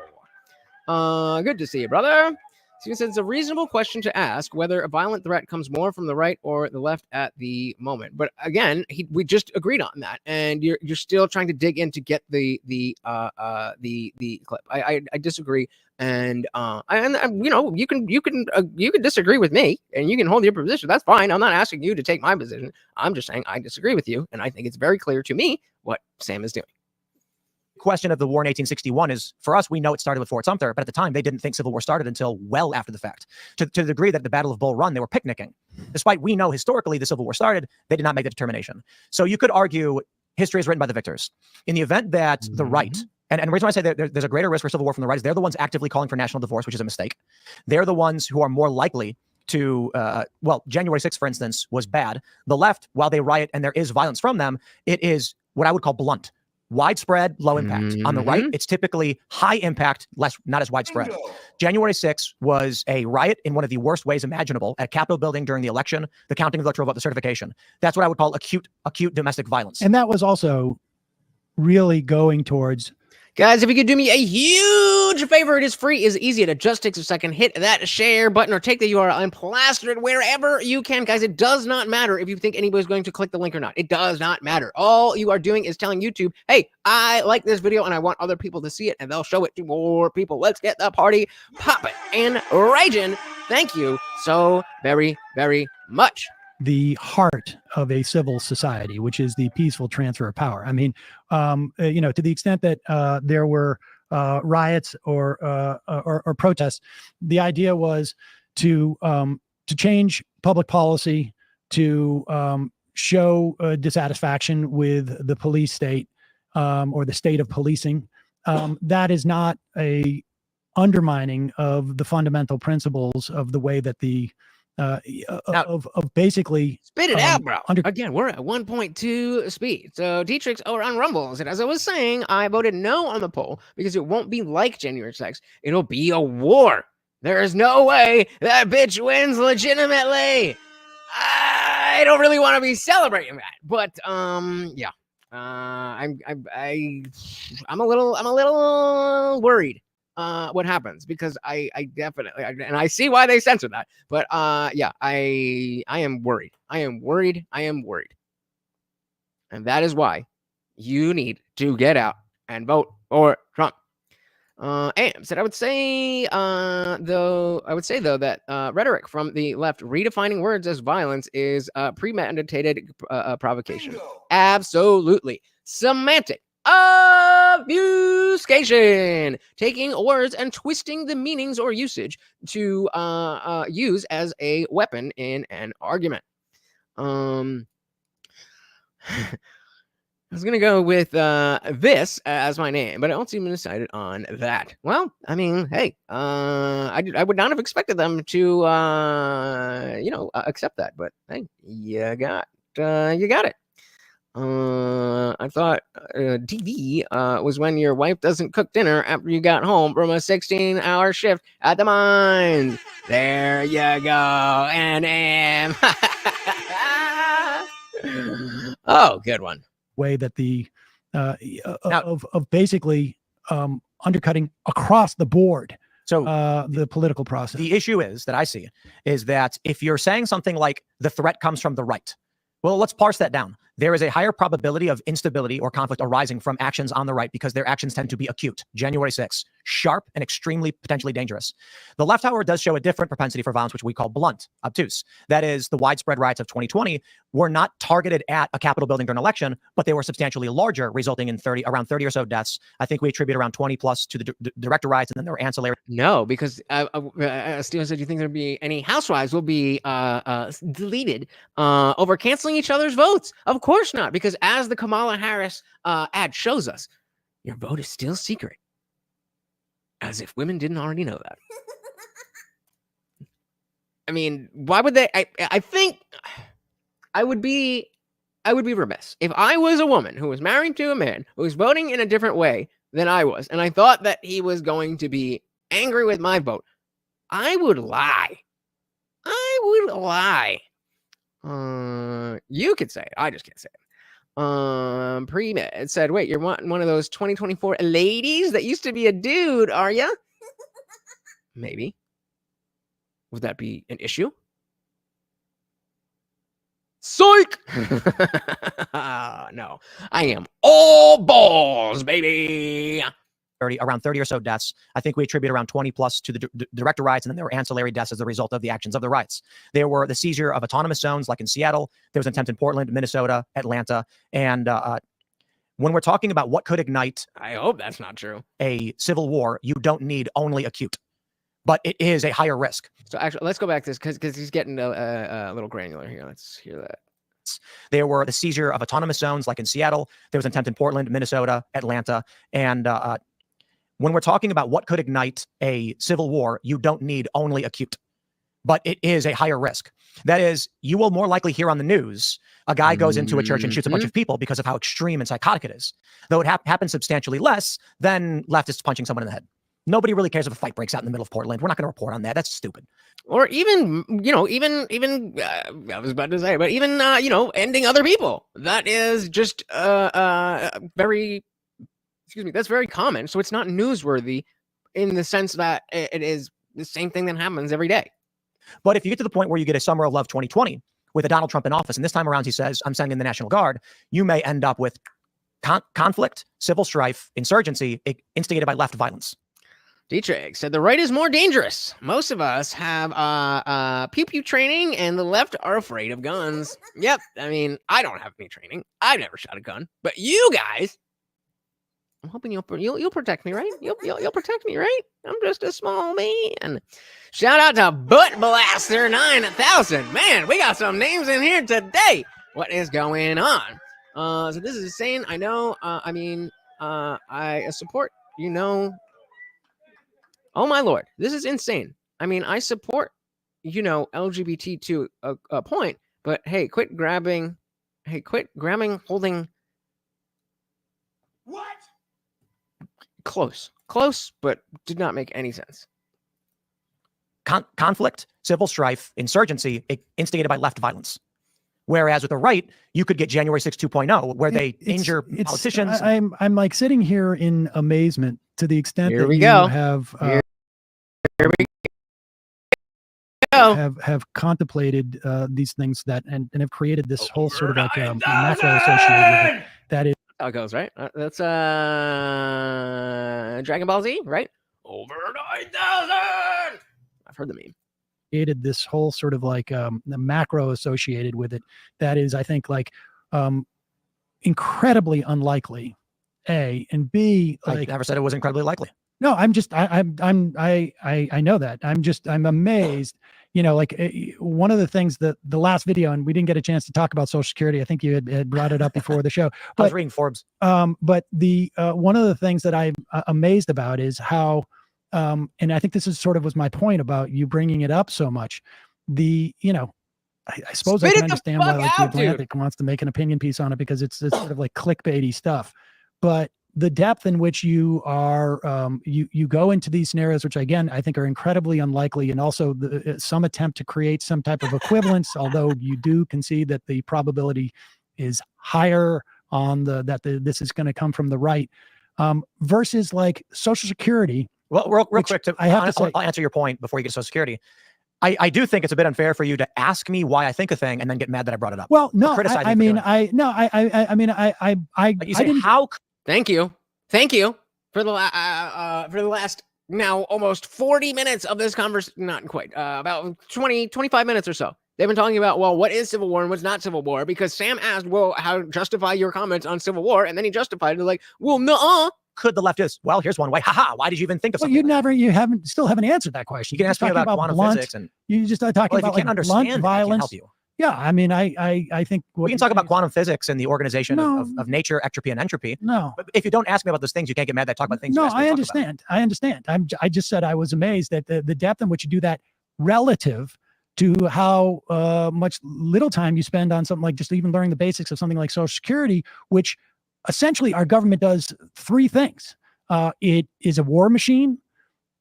This is such like, well, I think this is important. It's just crazy that you talk about this, but you don't talk about what I think is so important. You have a channel. How about you talk about that and I'll talk about what I want to talk about? Crazy. And then provides Medicare and Social Security. I mean, just on a per dollar basis.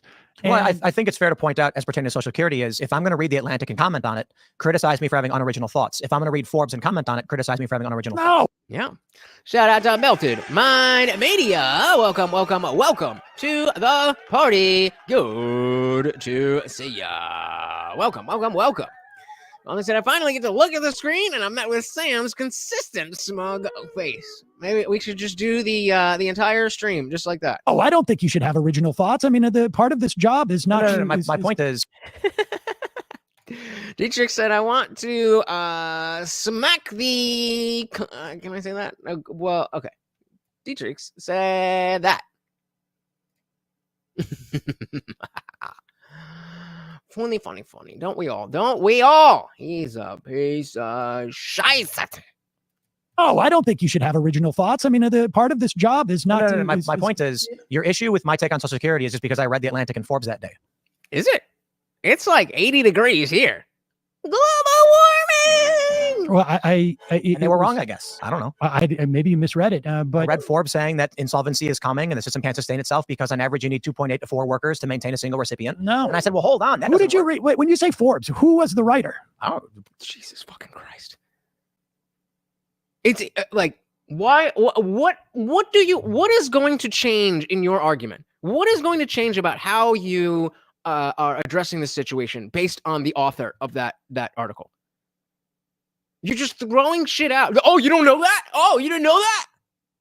It's so annoying. It's so annoying. No. And I said, well, hold on. Who did you read? Wait. Yes, agreed. So if you'd like to watch the entire thing, I very much implore that you do so, because I cannot cover the entire thing ever. As you guys know, it's just why I leave the link in the description. When you say Forbes, who was the writer? Oh, pull up the video when we pull up the Forbes. I want to pull it up. I mean, one of the things that, and come on, bro, you don't know when we want to see that. I think, and when you brought up, but actually, no. Realistically, there's not really much from when they're having a cordial conversation, and there's that. I definitely think you guys should see it. Should go watch that. That is why I put the link in all the videos. You get anything that's not on the fly, like when we were watching Am I Racist? I don't think I had the Tim Dillon JD Vance link in the chat, but that's because I had to do that on the fly. But the link is always there, and I haven't been saying as much, but you definitely should be, like I said, I should not be your source of news. This is not a news channel.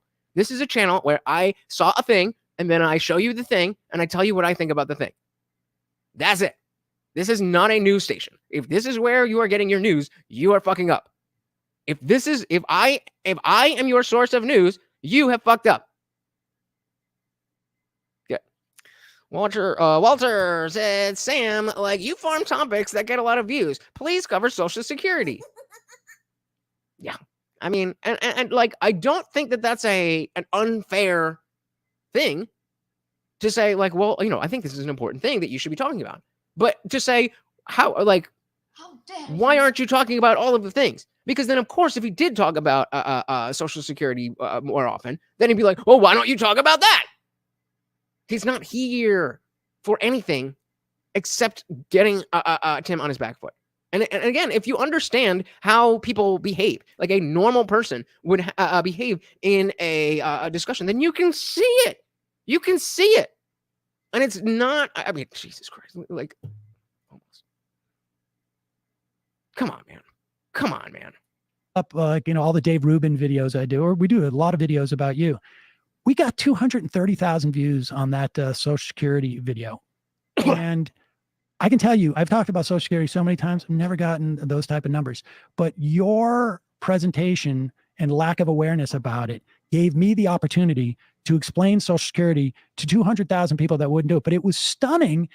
I'm bringing this up because that is not what I'm doing. So the fact is that you guys, again, if you wanted to watch this conversation, you would go and watch this conversation. The purpose of the takeaway from a cultural standpoint that I am trying to present is this is who Sam Seder is, and this is what Sam Seder is doing. So a mild conversation about policy does not do that. And you already saw this, that it builds up. I showed the beginning to give it how it started. There's stuff that happens in the middle. If you would like to go see that, I didn't just jump into when they were yelling at each other. They're still having a relatively nice conversation. But number one, the purpose of this is to demonstrate, look, Sam Seder is a piece of shit. That is my opinion that I would like to share with you tonight.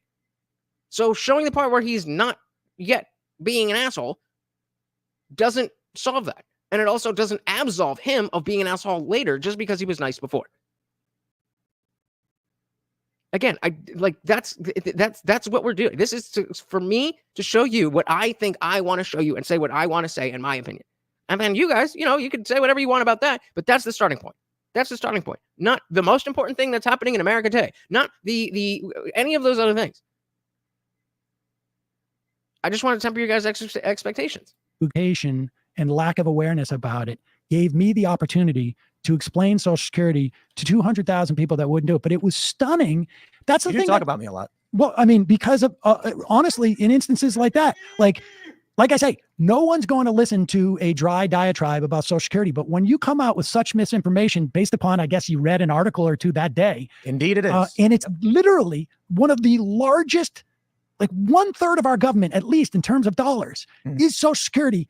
And you read 2 articles that day in Forbes, you don't know by whom or what their perspective was. Yes, I don't memorize every article I read.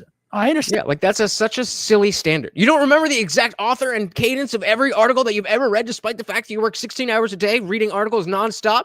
How dare you? But you then pontificate and say Social Security is a dumb idea. You don't realize that increase in Social Security is a dumb idea. productivity means that, Well, it's a dumb idea based on replacement rate. while it may have been, 2 workers for every 1 Social Security person back in the day, or I should say vice versa, 1 worker for every 2 retirees. Now it can be 1 worker for every 4 retirees because of increase in productivity. And Social Security is not going insolvent. There's a trust fund that was established during the Reagan era, and that will last for another 10 years if we don't do anything else. Okay, so here's the thing, Sam. That's what you should have started with. If you were here to have a conversation about politics, about policy, and about where he's wrong about things that he's spreading misinformation, instead of getting into the drama, well, you said this, you said that, you said this, well, you said civil war, and technically it's just civil strife. And then you want to tell me, oh, let's not give negative intentions here. Let's not read into it. Like, come on, man. It's right in front of your face.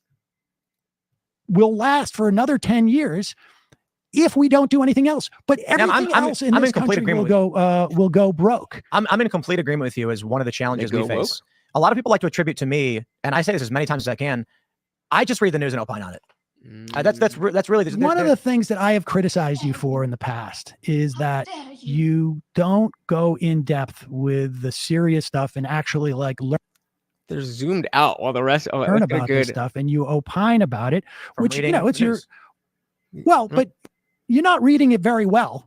Oh my God. You're not reading it very well because you haven't memorized it and able to completely spit out the entire thing years later. I mean, come on, man. I can do that for every article that I've read. Probably not, all right. He has beady little eyes. Because I'm just reading what the paragraph says. Here's CNBC. Trust fund reserves used to pay beneficiaries are projected to become insolvent by 2035. Well, and again, if you think that just reading the news and opining on it is not a legitimate way to absorb the goings-on of the world, that's a fair opinion.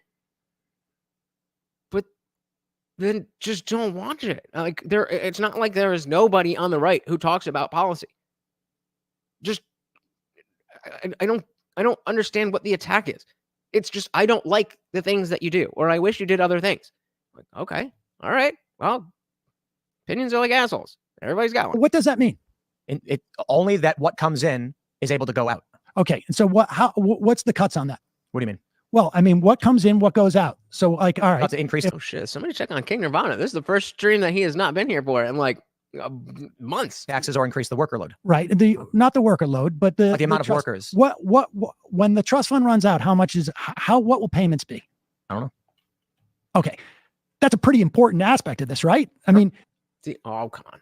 Nature Eggs, thanks for having me on your show. I exploit your content for clicks because you're stupid and I'm so smart. I'm gonna talk to you like a child with the grifter complex I just admitted on. I'm not on. Yep. POS. Okay. That's a pretty important aspect of this, right? I mean, this is the curiosity that you have about what's incurious about it. You're not interested in what that means? You know that the trust fund is insolvent in 10 years, but you don't know what the implications of that. The implications are older people will not have money and younger people have to pay more money. When you say older people will not have money, how much left? Okay, so notice how he said, you don't care about what's going to happen. And then he completely throws that out the window by telling him what's going to happen. Okay, don't matter. Let's just move the goalpost. And okay, well, what about this? to pay more money. So that's the thing that he said you're incurious about because you don't know this. And then he said it. And instead of acknowledging that that just happened, instead of acknowledging that you threw out something that was wrong, instead of acknowledging that you got a legitimate answer, whether you like it or not, whether it's a sentiment that you agree with or not, the fact is you asked him a question, or rather you accused him of not understanding something or being incurious. And then he gave you the answer and you're just moving right on by it. This is the shit that triggers the fuck out of me. Like, hey, whoa. Can we just acknowledge that you just said a thing that was completely wrong? Or are you just going to go on to the next thing? You're just going to go on the next thing. So you can say the attack is that Sam thinks Tim does far too much disinfo since he only goes so deep, because going deep kills the audience. Same as you have to deal with. Yeah, I mean, that exactly. That is the reality. That is the reality. Like, I don't know any deeper. I can't go any deeper than my fucking head. I'm not some politician. I didn't take political science in school. I'm not that guy. And I never, ever claimed to be. I never claimed to be. As I just said moments ago, if you think this is where you should be getting your news, you're fucked. But if you want to act like even Tim Pool and shows like mine, not saying that they're in the same realm, but if you want to say that those shows are bad for society, okay, fine, have that opinion. But other people have other opinions. And you just saying, right. So if everybody's getting their news from low accuracy sources, then trying to go in and just say, no, this is what it is. You're wrong. It's unfortunately very emotionally based. And so what I'm trying to do is find a balance between where we can take people's the notion that people are very emotionally driven. That is a reality. That is a reality. And so even if it's not good or not great, that is what we have to deal with. If people don't care, then we have to give the people what they care about. And that's why I'm skipping the conversation where people don't want to have that, don't want to see that. People want to see them arguing. And so then hopefully somebody who is not paying attention to this stuff will go look into more of what Tim Pool does, who will go look into more of what Sam Seder does, who will go into more of what I do, go into what other whatever has been mentioned. But I can't do that for people. What I'm trying to do is be an on-ramp. And I can't be the on-ramp if I'm also the exit ramp. Going deeper just means there's more of an opportunity to disprove what was said. Yep. Yeah. I agree that we have to encourage people to get deeper with stuff and with idiocracy seeking. Yeah, I completely agree. But in order to do that, you have to meet people where they are. And unfortunately, right now, people are way more interested in seeing these two men yell at each other than they are seeing them have a fruitful conversation. I don't think it was that fruitful. But I'll add on to that. If there was something other than them fighting and Sam doing exactly what I expected him to do, then I would show that. Because I'd be like, okay, this is the meat that we all, Sam Seder, so bad. And then he came in and he actually, did something here. That would be something that I would want to cover. But that didn't happen. I can't make those things happen. I can only react to what is actually happening. And this actually happened. Of that. The implications are older people will not have money and younger people have to pay more money. When you say older people will not have money, how much less?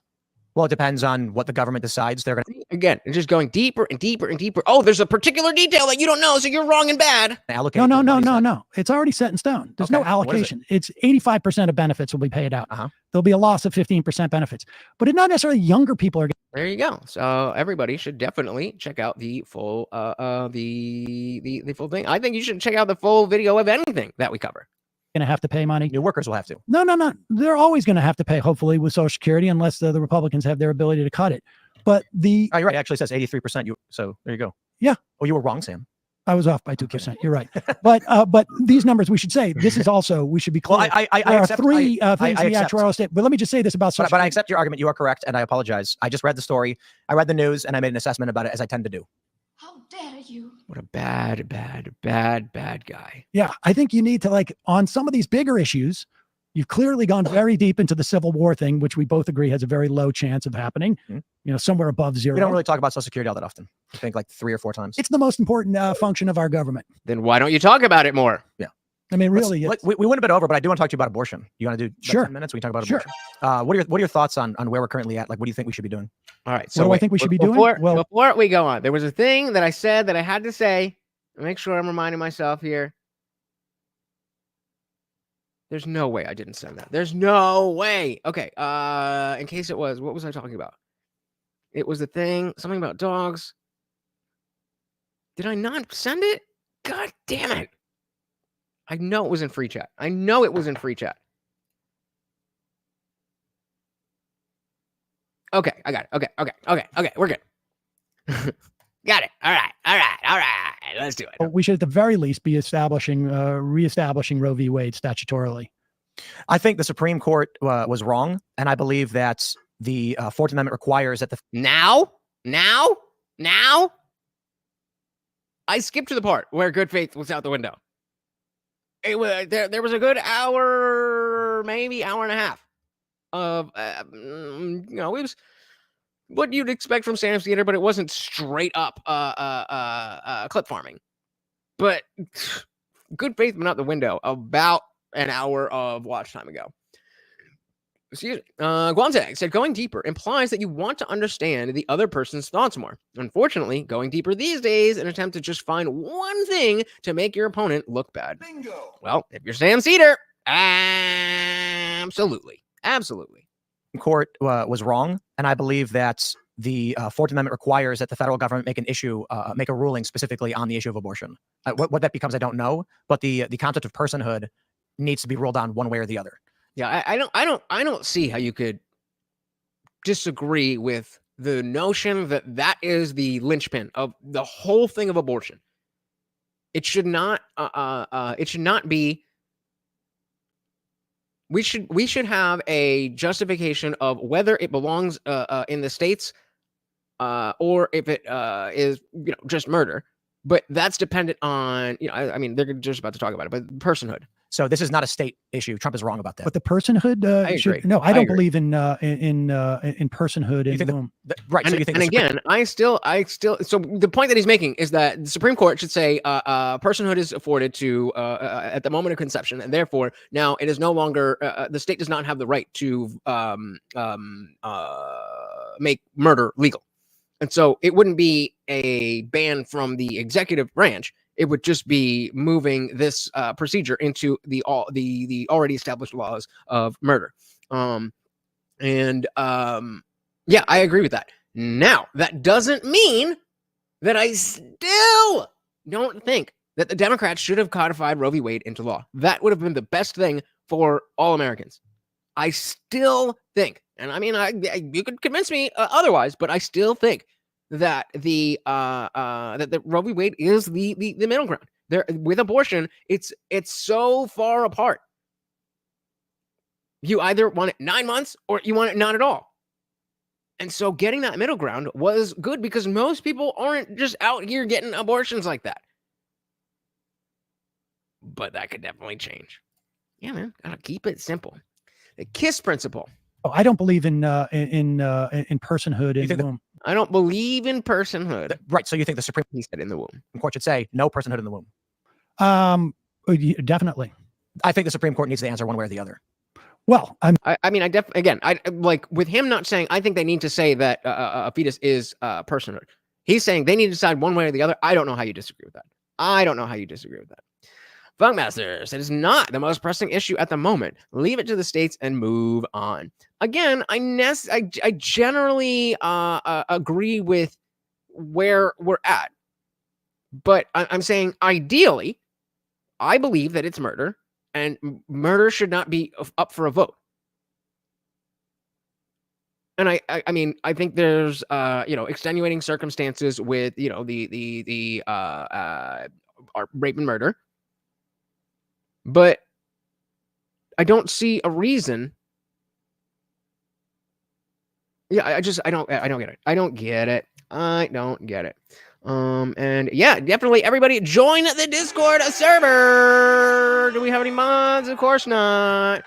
Jesus Christ. I need somebody to step up, yo. I need one of you guys to step up and start acting like a mod so I can give you a wrench, because I don't know where all my mods went. But yeah, you can see what Am was saying about this for free. Join that Discord. Definitely. I think the Supreme Court needs to answer one way or the other.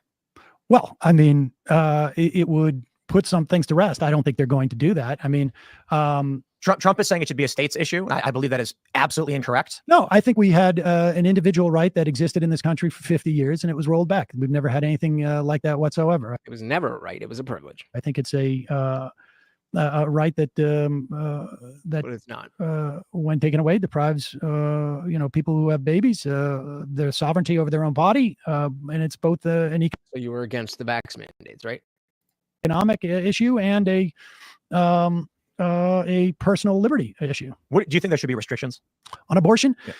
I mean, the problem with restrictions, like for instance, we say only in the case of, let's say, a danger to a woman, or a woman's life, is that is extremely difficult to assess where that line is. And we've seen this. 2 women have died at least in Texas as a function of the abortion ban that they have there.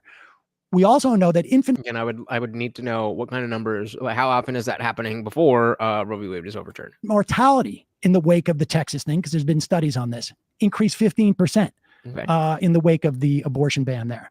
So, So is it possible?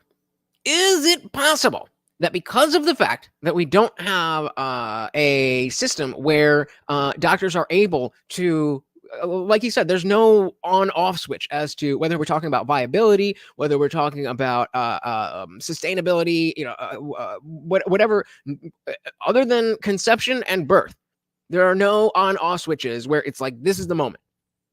And so his argument is that, well, because it's so vague, then it's different. But but this is why we have people who are experts in their field, and it shouldn't be a politician deciding what goes on between a doctor and a patient, as long as it is not murder. Because I'll give you a specific situation. So obviously, again, for those of you who don't know, I am a professional dog trainer. I go to people's homes and train their dogs. A lot of puppies, but also older dogs dealing with other stuff. And I have this one client where they have a puppy and they're having issues with potty training, and go outside, peeing in the house, all that kind of stuff. The past 2 lessons, both this week and last week, something happened that is exactly analogous to the situation. So, typically when I'm at the lesson, I'm at the people's house and I'm kind of, crouched down, petting the dog or whatever, and talking to them, or we're doing a specific type of exercise. In this instance, the dog, we were talking, and so the dog took a toy and was, somewhere out of my field of vision. But I'm talking to the client, and it's a husband and wife. So last week, I'm talking to the woman, and I see her a little twinge in her face about and which said to me that she saw something in the dog, with the dog's body language, like, oh, does he need to go out right now? Or it's a sheep, but whatever. And then the woman, it was like, yeah, no, but I think she's good. She went out before, whatever. I'm like, but you're having issues with this. So I didn't even see the dog. I just saw your face. Based on your face, I almost guarantee that you saw something that you recognize as a pattern of her going potty. And if not, what's the worst that happens? We take her outside for 5 minutes. She doesn't go, and we get back to whatever we're doing. So, of course, we go outside. Immediately has to go potty. Of course, because I'm amazing.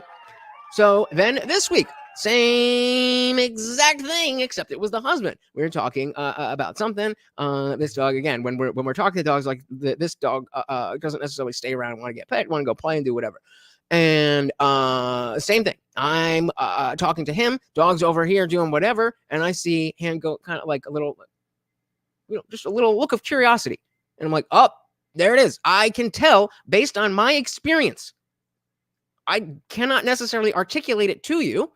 I can't tell you what about that person's, but what about those people's facial expressions let me know that they did in fact see something that they subconsciously recognized as a signal that their dog had to go potty. I can't articulate that to you, but as a professional, as an expert, I knew not for a fact, but I very strongly knew, you know what I mean? I had a very strong inkling that, like, you did just notice something.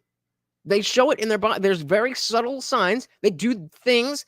Maybe it's sniffing around. Maybe it's the, a little butt shake. Maybe it's a tail wag that's a little bit different. Whatever it is, and it is different for every dog, but you know it. You know this dog. You're watching this dog constantly, and you saw something different. And so even if you can't articulate what it was that was different, the people who know can gain the ability to know.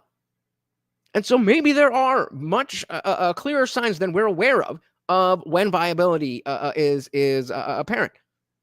But because we don't need doctors to make those types of decisions, then they're not able to make those types of decisions. And I understand that is going to come with a learning curve.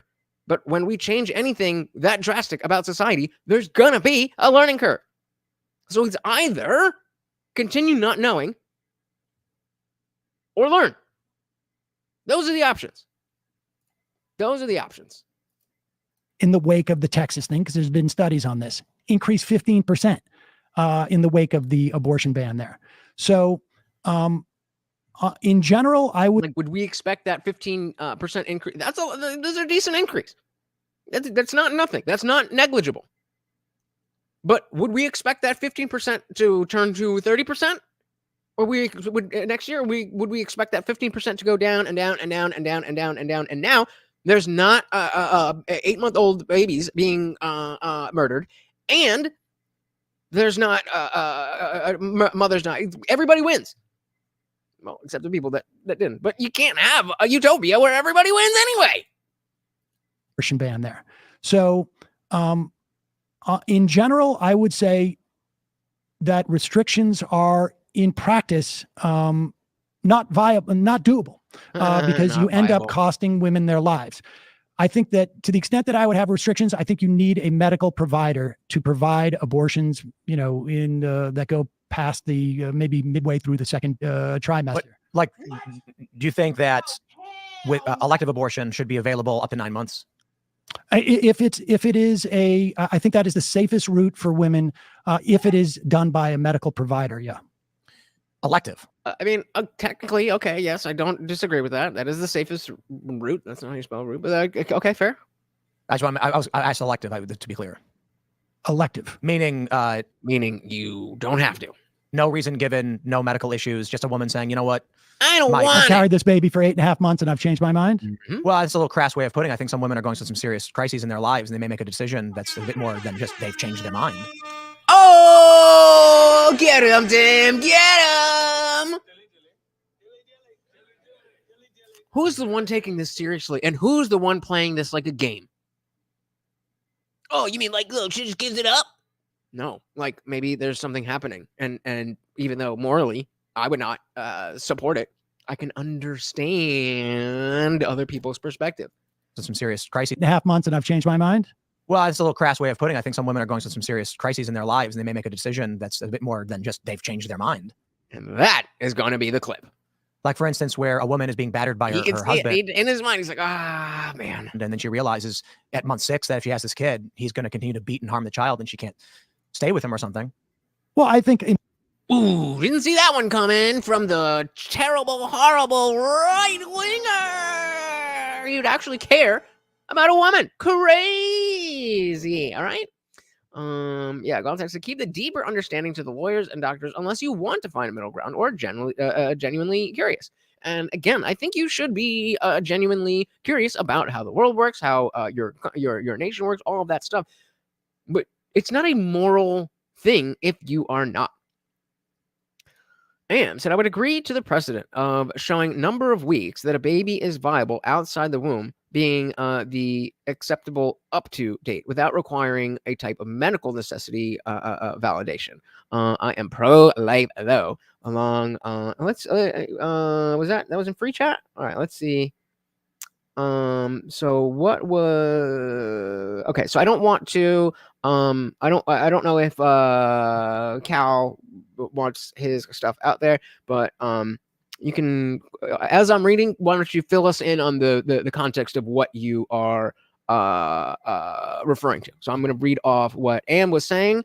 And just in general, talking about abortion. Actually, let me just take a little look here. So, from a purely objective standpoint, on a topic like abortion, what if we just put it on the ballot? Multiple choice for months, like how many months, and for months and for circumstance, and go on majority. I'm already with you, Am. And after we have the law laid down, that's when our federal government can step in and help the fringe groups. I don't know what that means, but its job is to protect the majority and help the minority in this case. Then pull the money from our foreign funding and build up foster care, and also help with Planned Parenthood until a universal moral code can be made. It's best to play by popular vote of some things. So that is what Am is replying to. And she says, in order to support a national ballot initiative and build up foster care, in parentheses, Snopes on Planned Parenthood, there would have to be certain things on the table. And she says, only speaking for myself. 1, it could not be up until birth. I would agree to the precedent showing a number of weeks, that basically what she said here, being acceptable up to date without requiring a type of medical necessity validation. Post that time frame, the risks are higher for women, and I think there should be requirements of the medical professional, which I won't get into now. 2, Planned Parenthood. Planned Parenthood lobbying would need to be abolished. Hell yeah. Planned Parenthood presence in education facilities would need to be removed and strictly enforced. 3, required paternity tests. Hell yes. Hell yes. That should be standard. That should be standard across the board. Number 4, Am goes on, said legal rights for men to be involved in the choices made concerning the well-being and or development of the child pre and post birth. 5, accusations of rape that are not true or lack specific criteria needed to prove validity would be need to met with legal action. 6, a complete overhaul of child protective services and foster care. I'd also like to include adoption services in this, possibly reduced availability of surrogacy anytime the number of children in foster care reaches a certain amount, but that's not a deal breaker and just a personal opinion, also not very likely. We have 7, we got 9 here. This is the longest one left. So 7, reproduction education focused solely on the biological process of conception to from conception to pregnancy to birth, to include this physiological processes that illustrate the mother and father's impact on the baby's development pre post birth, and void of all sexual preferences, biases, lobby, and influence. Number 8 is an annual maximum for repeat recipients. I like that one a lot. And number 9, parental consent of a recipient until 18 years old, unless verified emancipation.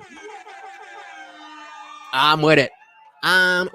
So what exactly, I mean, obviously, you know, that you're saying if this is going to happen, what was the specific this?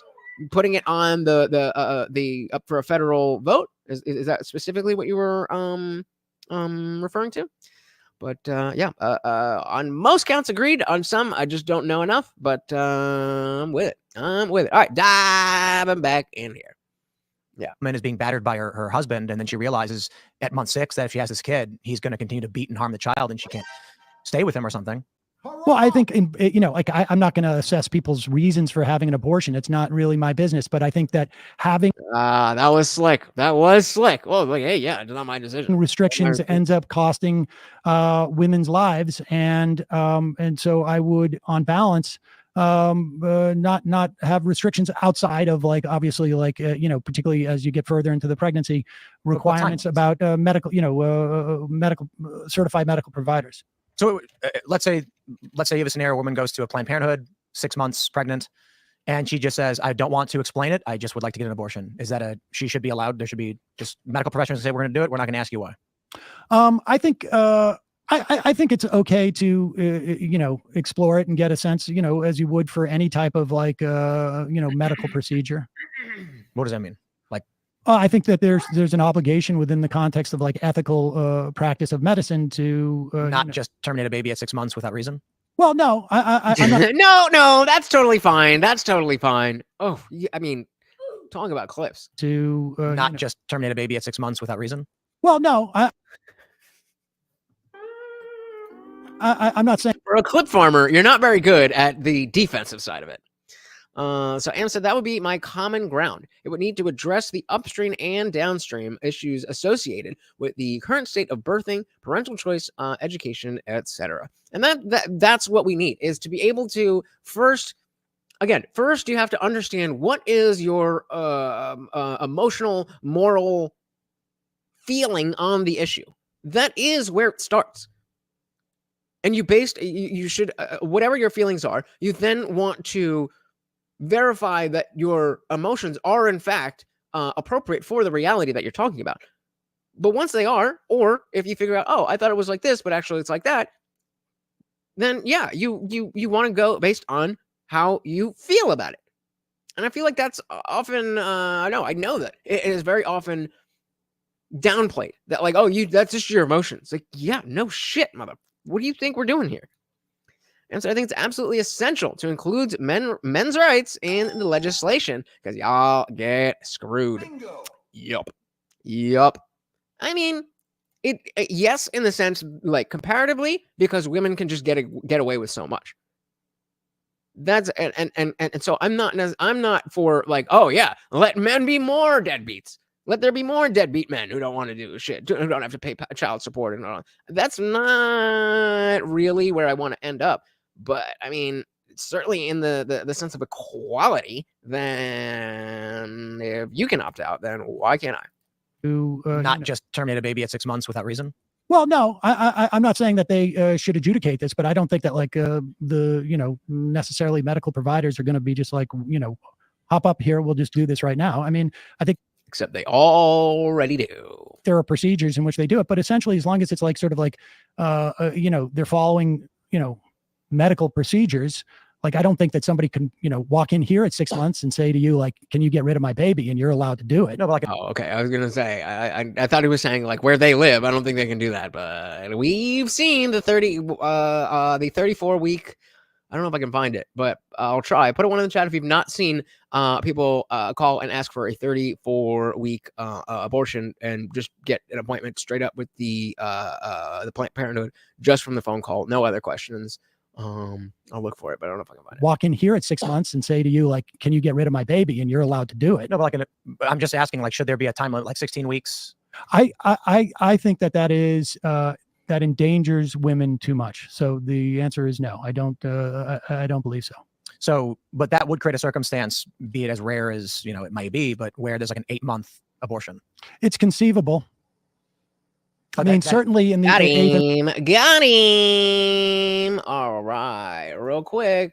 Abortion. In case you haven't seen, check out.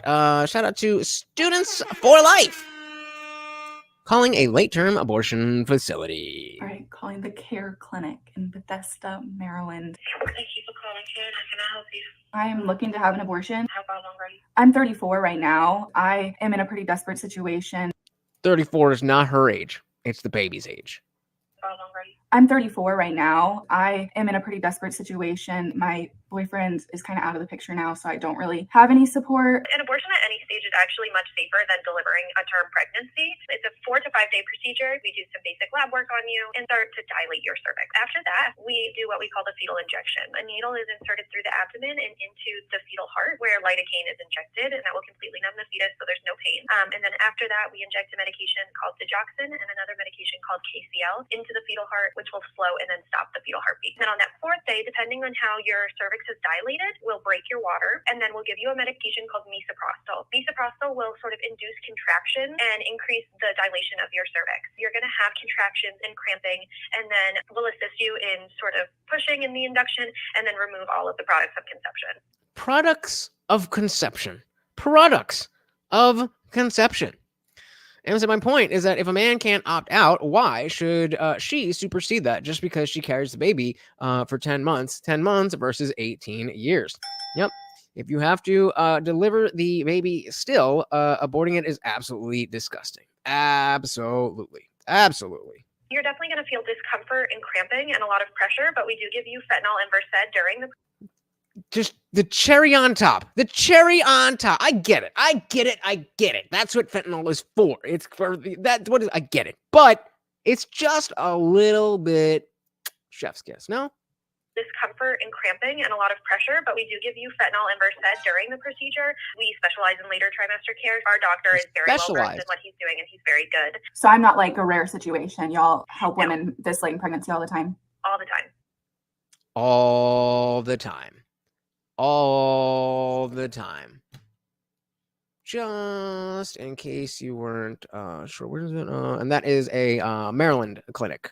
And yeah, that's the world we're living in. It's conceivable. I mean, certainly in the 8th or 9th month.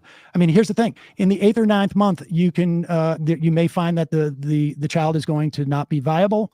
But we're not talking about that. We're talking about elective. Like I'm specifically trying to ask about that. But here's the danger, though. Like, and this is what I'm talking about. Why you have women who have died in Texas, and there's probably a lot more that we're not aware of, is that imposing these restrictions is not like there's no like bulb that shows up when you say this child is 100% not viable.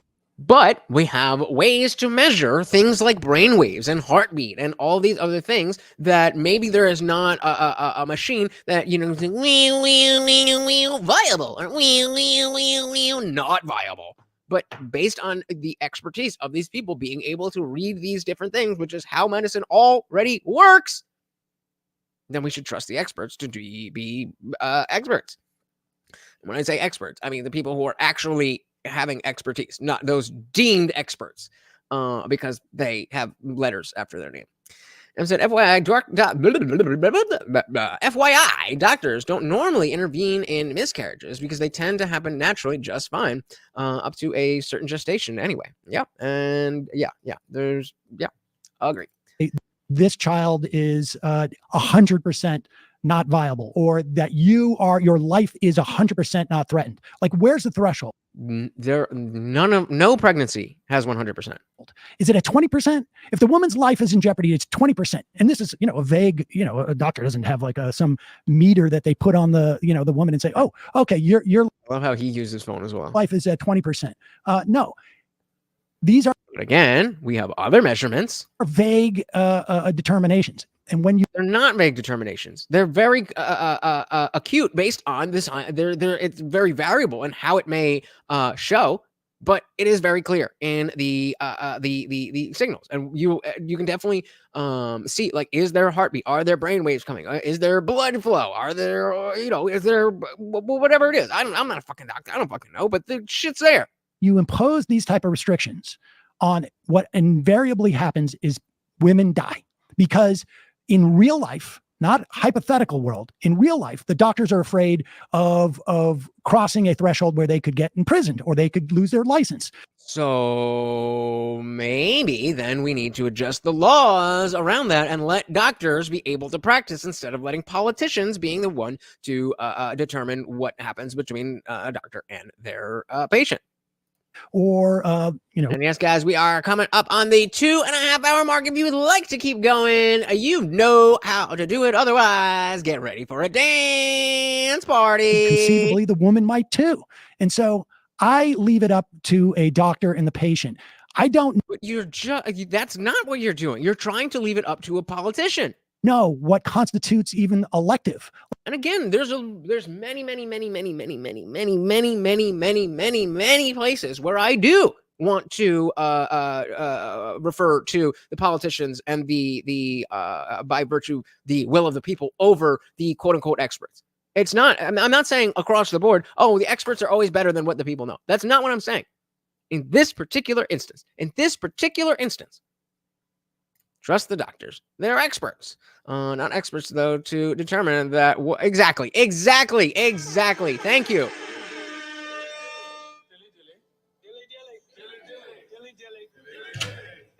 We don't want the politicians to do it because the doctors are the experts. They're the experts, but they're not expert enough. We have to refer to the politicians and tell the doctors what to do. What? That don't make no sense. Months. Wait. Oh yeah, most ultrasounds are performed once a month. And increases further you go along. Yo. Like, is it elective if there's a 20% chance I'm going to die? No. That's not elective. It's not elective. What about 5%? That's not elective. What about 1%? Not elective. Okay. I don't know about that. Because if we were to calculate it, what is the inherent risk of a pregnancy? Like there is some percent chance that just by giving birth and just by being pregnant that you will die. So 1% not being elected, I disagree with that. I mean, I don't think it matters to whatever Sam is trying to do. I think Tim is kind of just getting to the point. I don't think that's a sticking point, but we'll see. Because I disagree. There's definitely, unless you guys would disagree, that any pregnancy is going to have at least 1% chance that it is, something's going to go wrong. I don't know. Let's see. It's not elective. It's not elective. What about 5%? That's not elective. What about 1%? Not elective. Okay. We know that Elective is usually used to describe 0.5%. I've decided I don't want the baby anymore. Because we know that, there's always a danger of a woman dying in childbirth.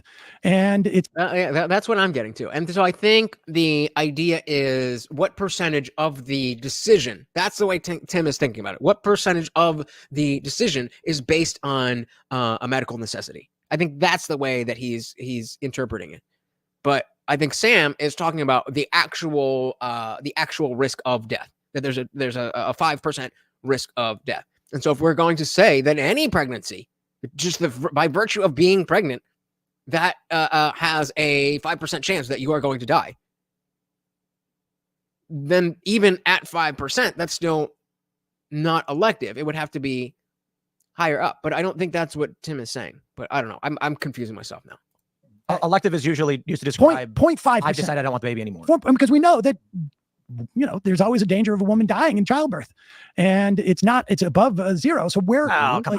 No, We're trying to be reasonable, right? No. I will, as you've seen, I will definitely jump down Sam's throat when he's being shitty. But I think he is being genuine and good faith right now. I disagree with Tim's perspective here. It's above zero. So we're come on.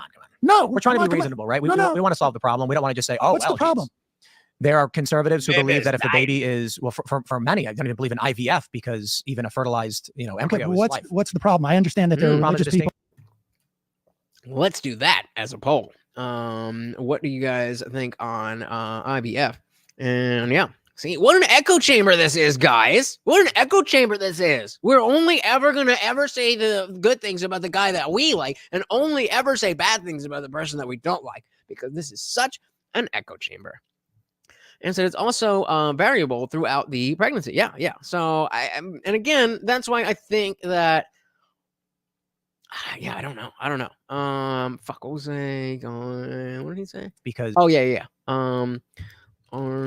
you against using IVF? I didn't use a question mark, but you guys get that it's a question. Even a fertilized, embryo is life. What's the problem? I understand that there are religious people who don't like what I do, but what's the problem?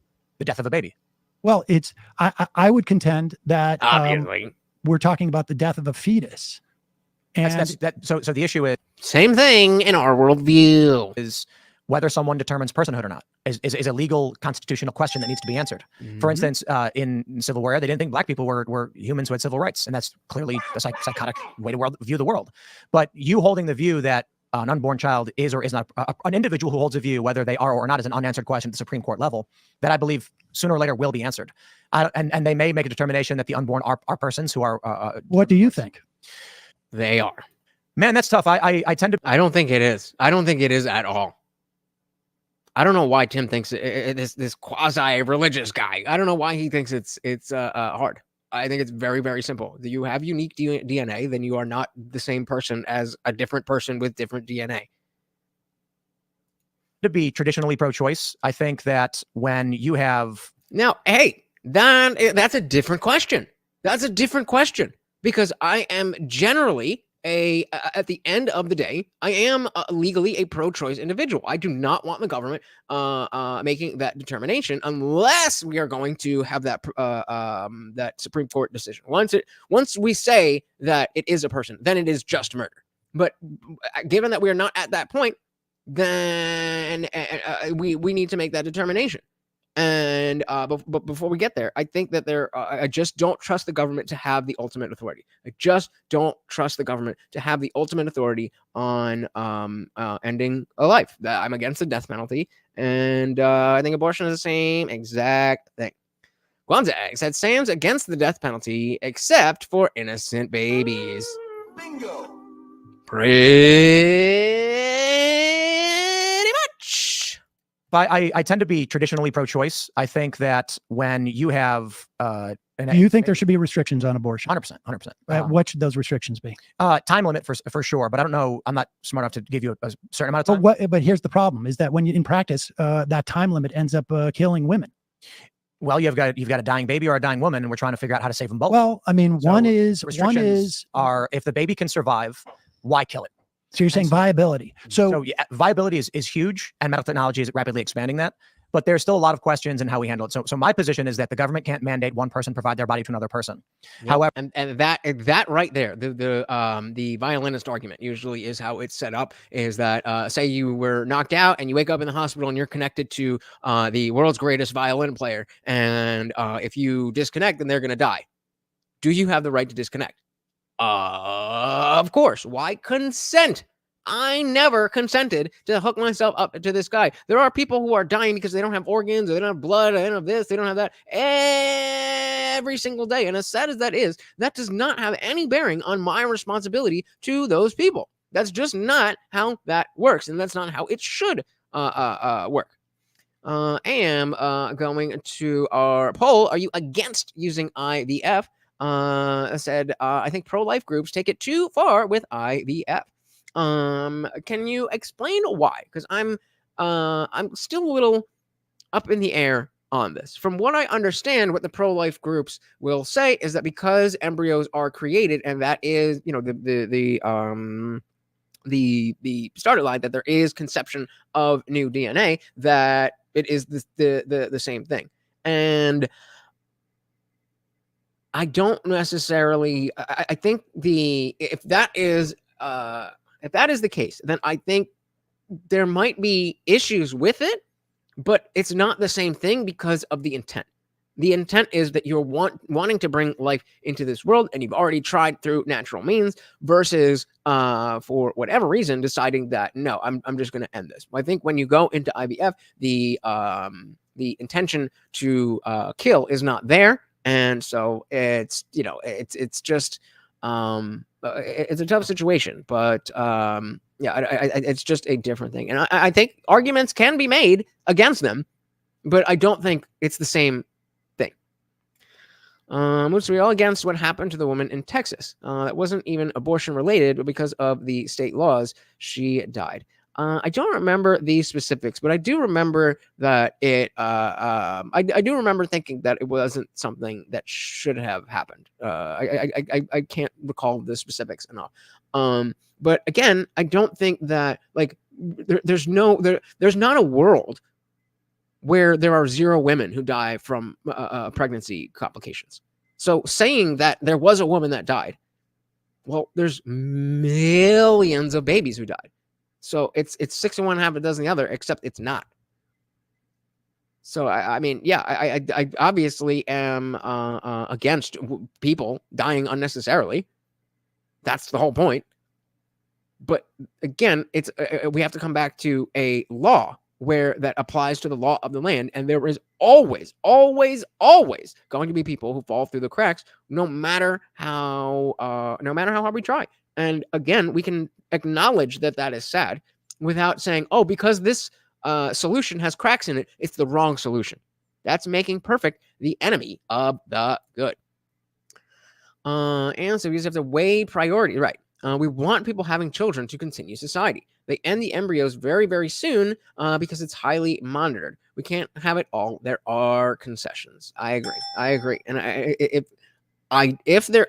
let's put it this way. If there was another way to go about if there was another way to accomplish, creating an embryo, a single embryo for women who can't do it naturally, or men who can't do it naturally, whatever the case may be.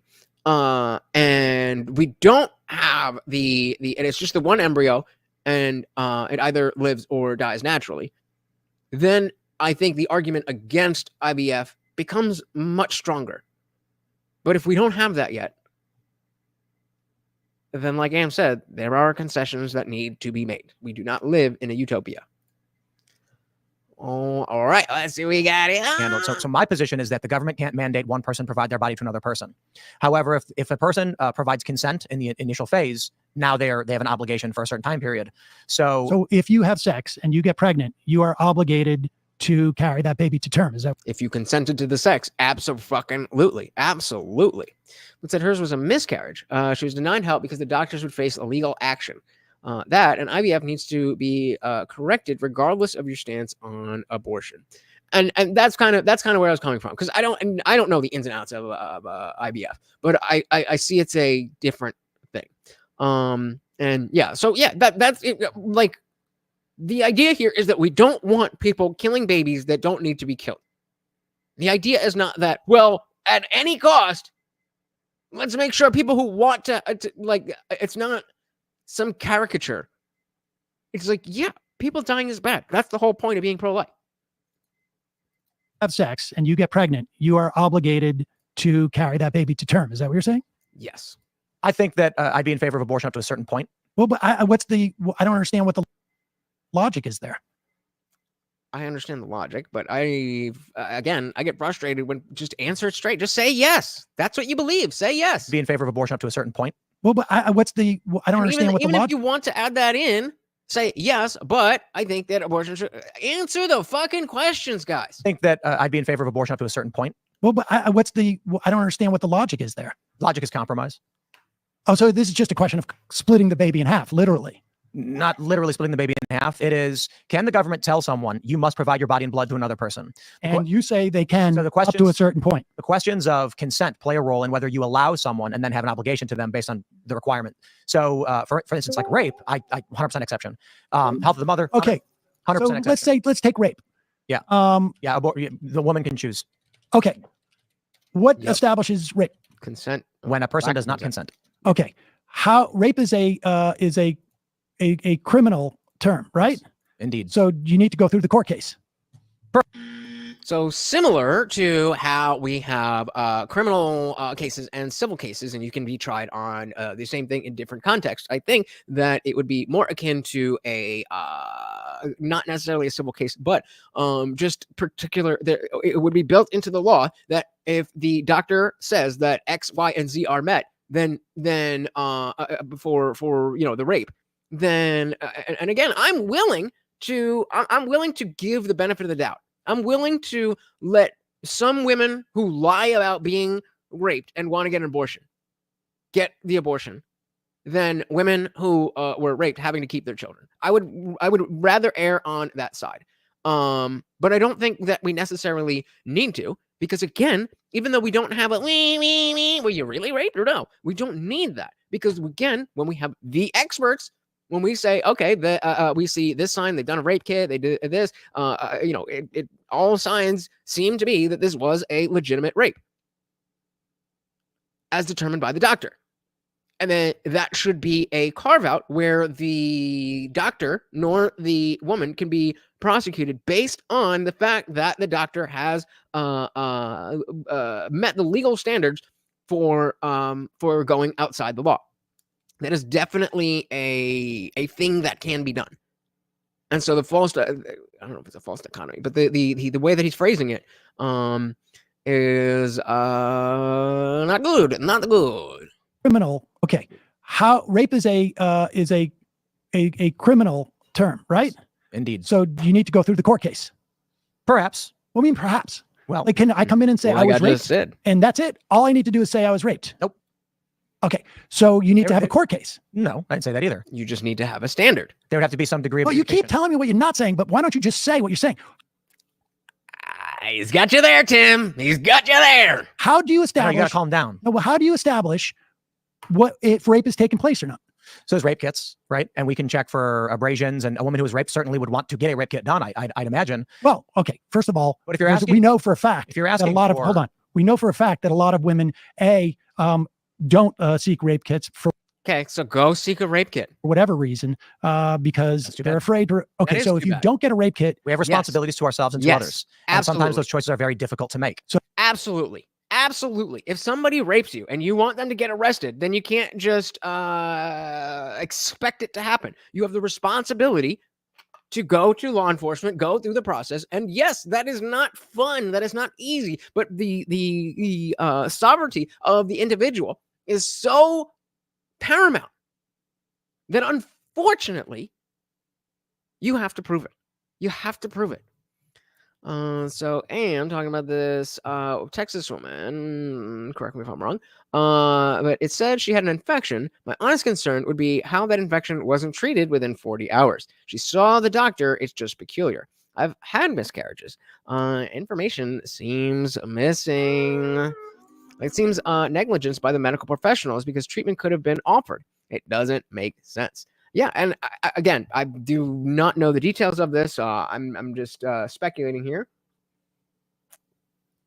But based on based on exactly what you're saying, it seems like that was a situation of medical negligence based on a situation that they thought was going to be okay, so they let it go, and then when it turned bad, they were like, we fucked up. And without many details, then we just can't chalk that up to this is a case of a woman dying because of abortion laws. That's just not what it is yet. Maybe it is, but you can't claim that yet. You cannot claim that yet. The law prohibits. What are those? D&E and D&C. What does that mean?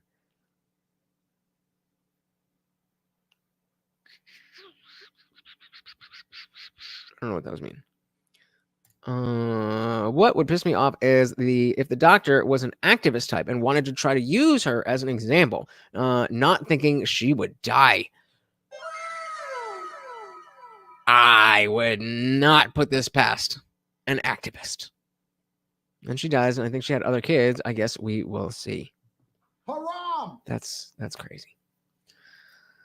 Rape kit. We have responsibilities to ourselves and to others. Bingo. And sometimes those choices are very difficult to make. So If just we're the talking existence about- of a rape kit will establish that rape has happened. Why do we need court cases to establish that rape has I happened? didn't say we did. I said no. Because again, in the same way, you can have a preponderance of evidence in civil court, then you need beyond a reasonable doubt in criminal court. Did I say that? In civil court, you don't need the preponderance of evidence. In criminal court, you need beyond a reasonable doubt. So dilation and evacuation versus dilation and curettage. What is curettage? Sorry, I'm stupid and I don't have a girlfriend or any kids, so help me out here. So we'll go back to that when I don't know what these are. Happened. Why do we need court cases to establish that rape has I happened? didn't say we did. I said no. So that we can give the legal punishment to the rapist. That is a different case than whether or not the pregnant woman is allowed to get an abortion. Different things, different purposes. Establish that rape has happened. Why do we need court cases to establish that rape has happened? I didn't say we did. I said no. Okay, so a medical professional who assesses that a rape has occurred, I believe, is what if they go in largely too many sufficient. days after to get a rape kit? Then you fucked up, honey. And then there's no evidence of rape taking place? Yeah. That would be a restriction. Okay, so who makes that adjudication? Doctor. If a rape took place. A The doctor. person administering the rape kit. So we would put rape kit people who are administering this and look at the evidence. And do you think it's just like completely binary? Do you think everything is completely binary? Of course not. But again, how do you think people learn that they have cancer? How do you think doctors figure out that you have cancer? Because the scans will just show a growth. They don't know whether it's benign or it is malignant. But based on other factors, they can tell. And so, yeah, they'll send it off, but that takes time. And in the meantime, they have other markers. And yes, they may be wrong. But that is just how medicine works. It's not a perfect science. Well, yeah, it's not a perfect science. Medical science is not perfect. So D&E, dilation and evacuation, is the dilation of the cervix and surgical evacuation of the uterus after the first trimester of the pregnancy. Okay, and then we're going back to what you were originally saying about it. Why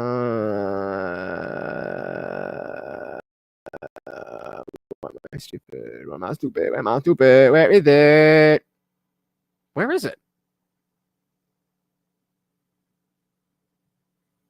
Oh, okay. Okay, so the law prohibits the dilation of the cervix and surgical evacuation of the uterus after the first trimester of pregnancy, but not a surgical procedure that involves dilating a cervix and removing tissue from the uterus. It can be used for a variety of reasons, including fetus removal in 4 to 12 weeks. There's a lot here. There's a lot here. And that should be, because again, if that was something that would help the narrative, that would be definitely listed and you would definitely know that. And so I guess the doctor could not operate and aid her during her miscarriage because the fetus had a heartbeat. Yeah, that makes sense. And then the idea, I just think there's not enough detail. Certainly, I don't have enough. I personally don't have enough details. So I don't know what you want from Who are me. administering this, and look at the evidence. And do you think it's just like completely binary? Do you think like when you get a rape kit, like this person has definitely been raped or this person has definitely not been raped? But they're experts, right? I think that we're dealing with something outside of the simplicity on, of Tim, I can go to again. court, it takes 6 months Answer to the a year to question. figure something out, which means there's a compromise. How can we come to the best determination to make sure that women are not lying, which I assume would be exceedingly rare, and we're actually going after the criminals?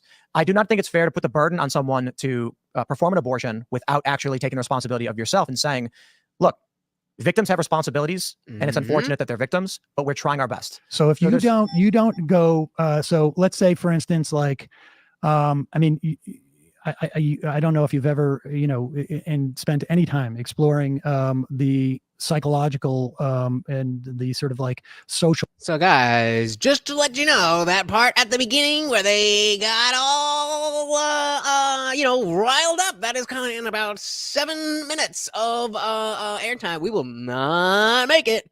Let's get one little thing just to give Morty a little something.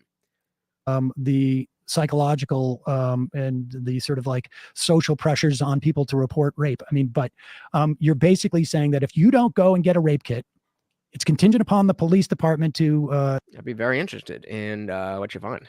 To assess this rape kit. If you go too late. Is that who's administering the rape kit? Yeah. It's not a doctor? No, I mean, they may have medical things. Well, I was talking about a doctor. She goes to the doctor. She says, I've been raped. They do a kit and they say, okay. And then she says, I would not want to have a pregnancy from this. Now, say, do you honestly, like, do you know how this works? It's not like it's preponderance of the evidence. I mean, it's like, so you're basically saying the doctor gets to decide. Yes. The person that you said is the expert. I am. You don't think doctors should be able to decide to give a woman an abortion? No, I think doctors can decide. Well, I think doctors are responsible for this is a compromise. I'm pro-choice, but I recognize that we're not going to live in a society where one side's demanding an extreme, the other side's demanding the other. So you think the rule should be if you get a doctor makes rape kit? What if it's somebody? We're who's talking like, about edge cases. I mean, I don't know why you're getting so much into the edge cases. Well, I mean, how often does this even happen? How often do people go in and get an abortion at 8.5 months because they feel like it? That's my point. Yeah, very, very few. Right. So why are you bringing it up? Well, because the people who you would create restrictions are going to exceedingly rare and not even an issue. So then why would we have any restrictions whatsoever? Because it's wrong. Because what do you mean? So that babies at 8 months don't. How often? How many of all of the people, the entire population of the U.S. How many? What percentage of those people commit murder? Well, not a lot, right? So why would we even have a restriction? Like people don't even really do that. Stupid. Why would we have any restrictions whatsoever? Because what do you mean? So that babies at 8 months don't have their lives ended. Well, I mean, what if there are reasons for it? That's for the doctor and the patient to determine amongst themselves. That's then requiring adjudication. But it's so exceedingly rare. You're arguing an edge case for a dramatic change in policy. But I'm not. I'm saying not a dramatic change in policy. There, I think, like it's kind of wild that I'm like women should be able to get abortions, but you're like, yes, but in these exceedingly rare circumstances, we should remove all restrictions because sometimes. Excuse me. I think there's Hey, shout out to Guam Tech. I better see a bunch of likes on this super chat. Money. Come here, bud. There we go. Our buddy boy. Thank you, sir. Everybody put Guam Tech in the chat. I was about to cut y'all off. I am ready for the dance party. And guys, I am already in the after party. We're going to be, it's not going to be just listen to music, but we're going to have a dance a DJ night. We'll all get a chance to, put on music while we're talking. It's going to be a good time. We're going to get a little drunk. Come on through. It's only for the members though. So make sure you join. That link is pinned at the top of the chat. It starts at just $2.99 a month. That's 12 after parties for less than a cup of coffee. And come on. Shout out again to Jack. Thank you, sir. Anne said miscarriages tend not to have intervention by doctors. They tell you to wait for it to pass and may manage pain. My body didn't reject the pregnancies on its own, so I had to have DNCs and DNE. So it seems odd to me.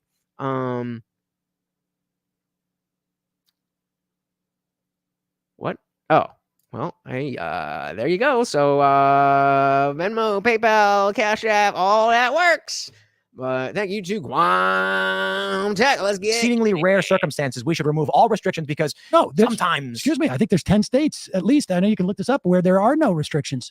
I agree. Yeah. So it's not. This is not some type of like radical change of policy. It exists. No, this is recent. Yeah. After the end of Roe v. Wade, these are the restrictions these this was a couple years ago. What changes started happening across the board. I mean, I can understand that. Do you agree with those states removing restrictions? Like I say, yes, because I think that's not Roe v. Wade. That's the end of Roe. Oh, I said at least go back to Roe v. Wade. But then you just said you agreed with the states removing the restrictions. Okay, I mixed that up. Not Roe v. Wade. Yeah. Do you agree with those states removing restrictions? Okay, removing restrictions meaning can. Sorry, I had it the other way. Like I say, yes, because I think that's not Roe v. Wade. That's the end of Roe. Oh, I said at least go back to Roe v. Wade. Didn't Roe v. Wade have a provision on viability? It was an additional case that people don't bring up. That was in the 90s. Casey. Is that what it was? There was a question about viability and whether or not. And just so we're all aware, you can go through PayPal to do a super chat as well. Not saying you have to. I'm just putting that out there. You can end the court said in Casey, it just changed the date in which, or I should say the week in which states could then begin to impose restrictions on that right to get an abortion. Right. Yeah. No, I think these type of restrictions end up killing the overturning of Roe and Casey resulted in states removing restrictions. Correct. Wait, I'm sorry. Say that again. The overturning of Roe v. Wade created the legal precedents by which states could begin to remove restrictions. No. They could. I think they could have done that prior to that. I think they could have done that prior to that. So the question ultimately is, I'm not going to come down as the supreme judge and just say like it must be. The right is wrong. I say, and I've told Republicans this: if I was a woman that got raped and you told me I had to have a baby, I'd blow my brains out. Like there is no fucking way you will tell me that I'm going to, by force, without my consent, give my body to somebody. You are telling that that woman who got raped.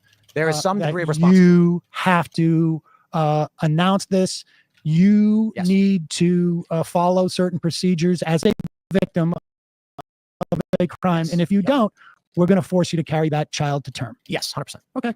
There's a responsibility we have as victims of crimes as well, and one of the problems we have in this country is that that's an interesting theory. Well, it's true. Right? If you're a victim and you want accountability and justice, you got to do something about it. What if you make the determination that I don't want to go through? Then you don't get an abortion. I don't want to go through. Then you don't get what you like. That's what it takes. If you want the abortion, you have to go through that. If you don't want to go through that, then clearly you don't want the abortion that bad. It's about choices. Nobody is saying that they're easy.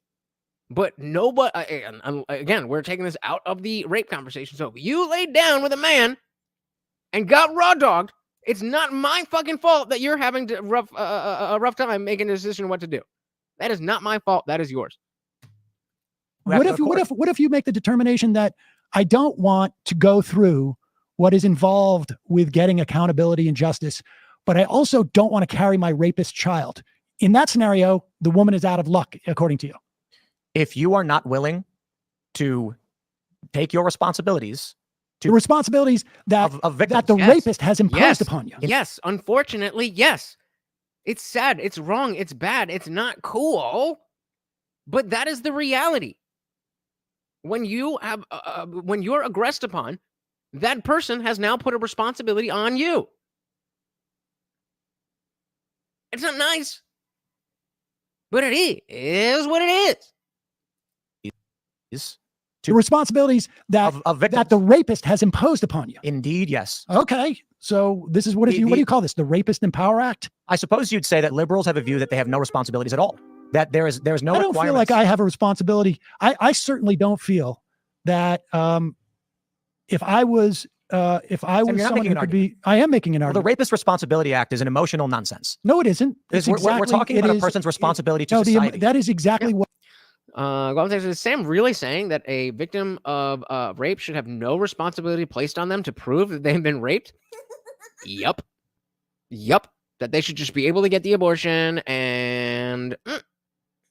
But what you're suggesting it's drama is nonsense. No, it's not drama it's nonsense. prop clipping. No, it is not. Yes, you are. Come on, dude. You're not I making don't an give argument. a shit about. Make an argument. Don't say nonsense. The words argument like rape. is that what you are suggesting is that a woman who is raped has a responsibility that has been bestowed upon them by the rapist. Yes. Just because it's not nice doesn't mean that it's not true. The rapist has chosen you. This is if I shoot you in the face. Yes. I have caused you I have imparted upon you. Calm down. You a responsibility. What you're talking about is fascistic. Is it though? Okay, Sam. So what is your mechanism by how we determine whether or not this person is guilty of rape?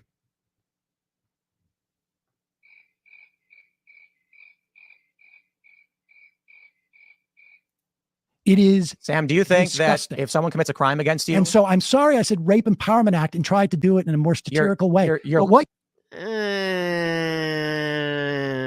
I'll take the apology. He apologized for it, but you weren't trying to be in a what is that more? And so I'm sorry I said Rape Empowerment Act and tried to do it in a more satirical way. Yeah, it wasn't about satire. It was about trying to get a dig, and you fucking know it. What you're talking about, logic centers are shutting down. And listen, no. You're getting overly emotional. No, I'm not. You're not speaking logically anymore. No. What you're when doing a victim is of a crime, when a you are person doing is a what you victim of a always crime, do. they have you're to file trying paperwork to pretend like you can find something in here, but you're it not is talking about the argument anymore. Nonsense. Yes, it is. You are no longer talking about the issue because everybody sees. Oh, I am. You are getting definitely overly talking emotional. about it. I don't. You're talking about my person. You're doing ad hominems. You've lost it. No. Here's Sam, the point. let's start with You're the law. so full of crap. You see, it's here you go. Amazing. You can't even make an argument anymore, can you? I don't need to because I don't everybody need to. I don't even need to. I'm just better than you. I'm just better than you. I don't even need to argue because you're so crazy and you're so bad that I automatically win by being a better person than you. This is a real person who really has influence, who is really saying this thing, who really believes it, I think. See, it's here you go. Amazing. You can't even make an argument anymore, can you? I don't need to. Because everybody who's watched this, no. Everybody who's watched this knows that you're saying that a rape victim has a responsibility that has been bestowed upon them by the rapist. It's gross. It's true. It's disgusting. It's true. You are having an emotional breakdown right now. I'm not having an emotional breakdown right now. Do you think the police? I'm getting exercise. You want to wait? Because I'm thinking of my daughter. Here we go. I'm thinking of my daughter. Here it is. And I'm thinking of the idea that a rapist could force her to do something that spiraling. No, you're spiraling. No. You're spiraling. Sam, you're not even stopping talking because you just not even stopping talking. You never think out anything that you say. We're going to say something. You're we're going to talk, or are you going to keep just talking about nonsense? You in front of all of your audience. Are you going to wait for your prop clipping? Rapist your prop clipping, Sam. Your prop clipping. I don't even know what that means. Yes, the fuck you do, you lying piece of shit. Anybody who has ever spent 5 minutes on YouTube knows exactly what the fuck it is, especially if every major news fucking podcast source, whatever, has accused you of doing it. You know exactly what in the fuck it is. Don't play stupid, you little bitch. You bitch. You're a beta bitch. Ugh. If someone is robbing your house, you shouldn't have any responsibility to call the cops. The robber should call the police on themselves, or you should just be believed without question. Leftism 101. Leftism 101. How dare we inconvenience the criminals? Wait for your prop clipping. Rapist your prop clipping, Sam. Your prop clipping. I don't even know what that means. Yes, you do. No, I don't. Yes, you do. You're prop clipping again. What is prop clipping? You're not arguing abortion anymore.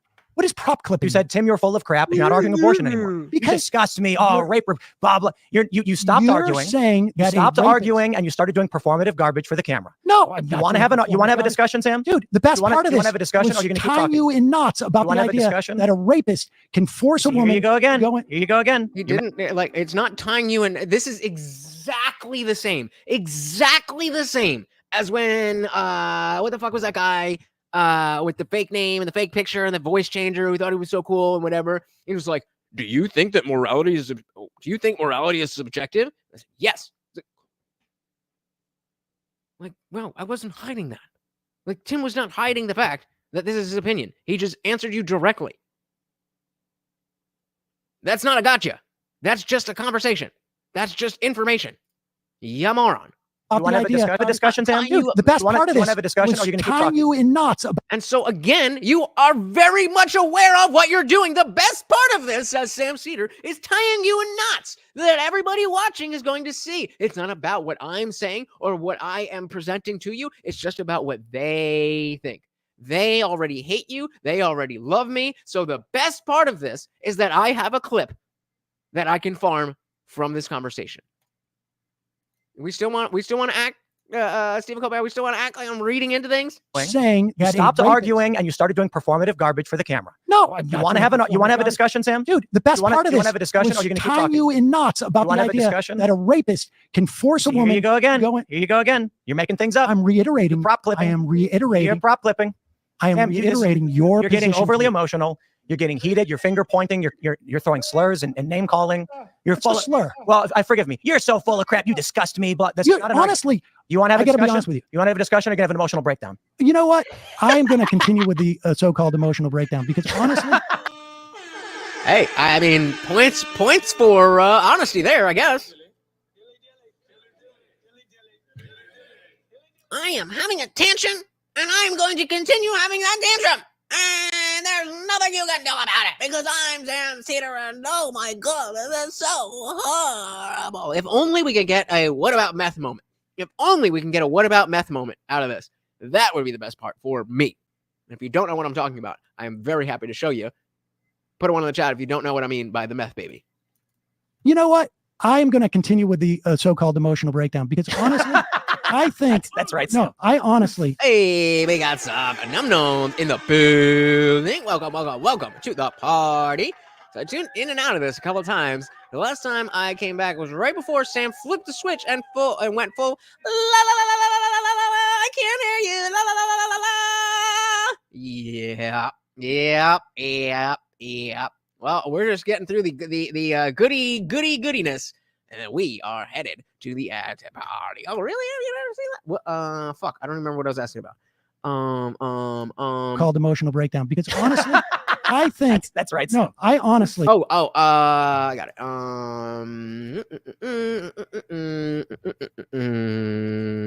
Surfs meth. That should bring it right the bug up. Side of the birth canal. We believe that the moment after the child is outside of the birth canal, that they are now endowed with human rights. Yes. However, when they are inside of the mother, literally anything you do to them is acceptable because they're inside of the mother. Oh, no, I don't think anything is acceptable, but I think the mother should still have the choice, ultimate authority over what happens to her body. But there's a child inside of her body. Hold on. and not What about hers. meth? Like, should she be allowed to do meth? Yeah. I think if someone is doing meth while they're pregnant, that it is completely acceptable for something like, I don't know what the name of the service is in the United States. Child services? I guess Child ECFS services? would be. Oh, Yeah. it's her body, though. Yeah, it's her body. If she wants to do meth, what's the big deal? The big deal is that she's intentionally trying to kill a child. Hold on there a minute. Yeah, and I see where we're going. I don't. Whoopsie! Fuck that up, sir. Did you not? Yeah, I did. I don't understand what you're saying. It's her body. It's her if body. She wants to do meth. What's the problem? Well, first off, doing meth is illegal, period. Doesn't matter if you're doing. You believe that. And that's what you got. Well, it's illegal. Okay, should it be? I think so, but what say you? All right, I'm back in here. so-called emotional breakdown because honestly, I think That's right. no, Sam. I honestly, Let's solve our problems by Sam I just honestly- freaking out and having emotional breakdowns on camera. I honestly think that like Come what on, you do Sam. is so damaging. Oh no. And this Here he goes. whole notion that you broke. would It allow took 2 hours for and 40 race- minutes for you to break. Yeah, no, Soft Gnomes, you're spot on. So I didn't watch it. Sam held it together until this part. I mean, he came in crying about, well, I thought it was banned. I thought it was banned. It's like, motherfucker, you are here now. Clearly, you're not banned. And then they spent a bunch of time talking about what constitutes civil war. But yeah, that yeah. Hold on there a minute. One of my favorite clips, right in your face, right in the face. Yeah, I mean, it was so perfect. It was so perfect because, especially because it was right after his smug moment. What is in here? Oh, shout out to Biff. It was that smug moment where he had the paper of the left-handed, the left hand. I should not. You know what? That somebody can green screen that into something. So let's. Whatever. He had a piece of paper with the left-handedness, and when it was associated with like demon shit or whatever. And right then he made the meth baby mistake, as it is now known all over the internet, or so I'm told. Logic for the win, and I'm glad it's on my side. And as long as you stay humble, as long as you are not dogmatic, it always will be. It always will be. You are never wrong, except for the moment between figuring out that you were wrong and changing your opinion. It's beautiful.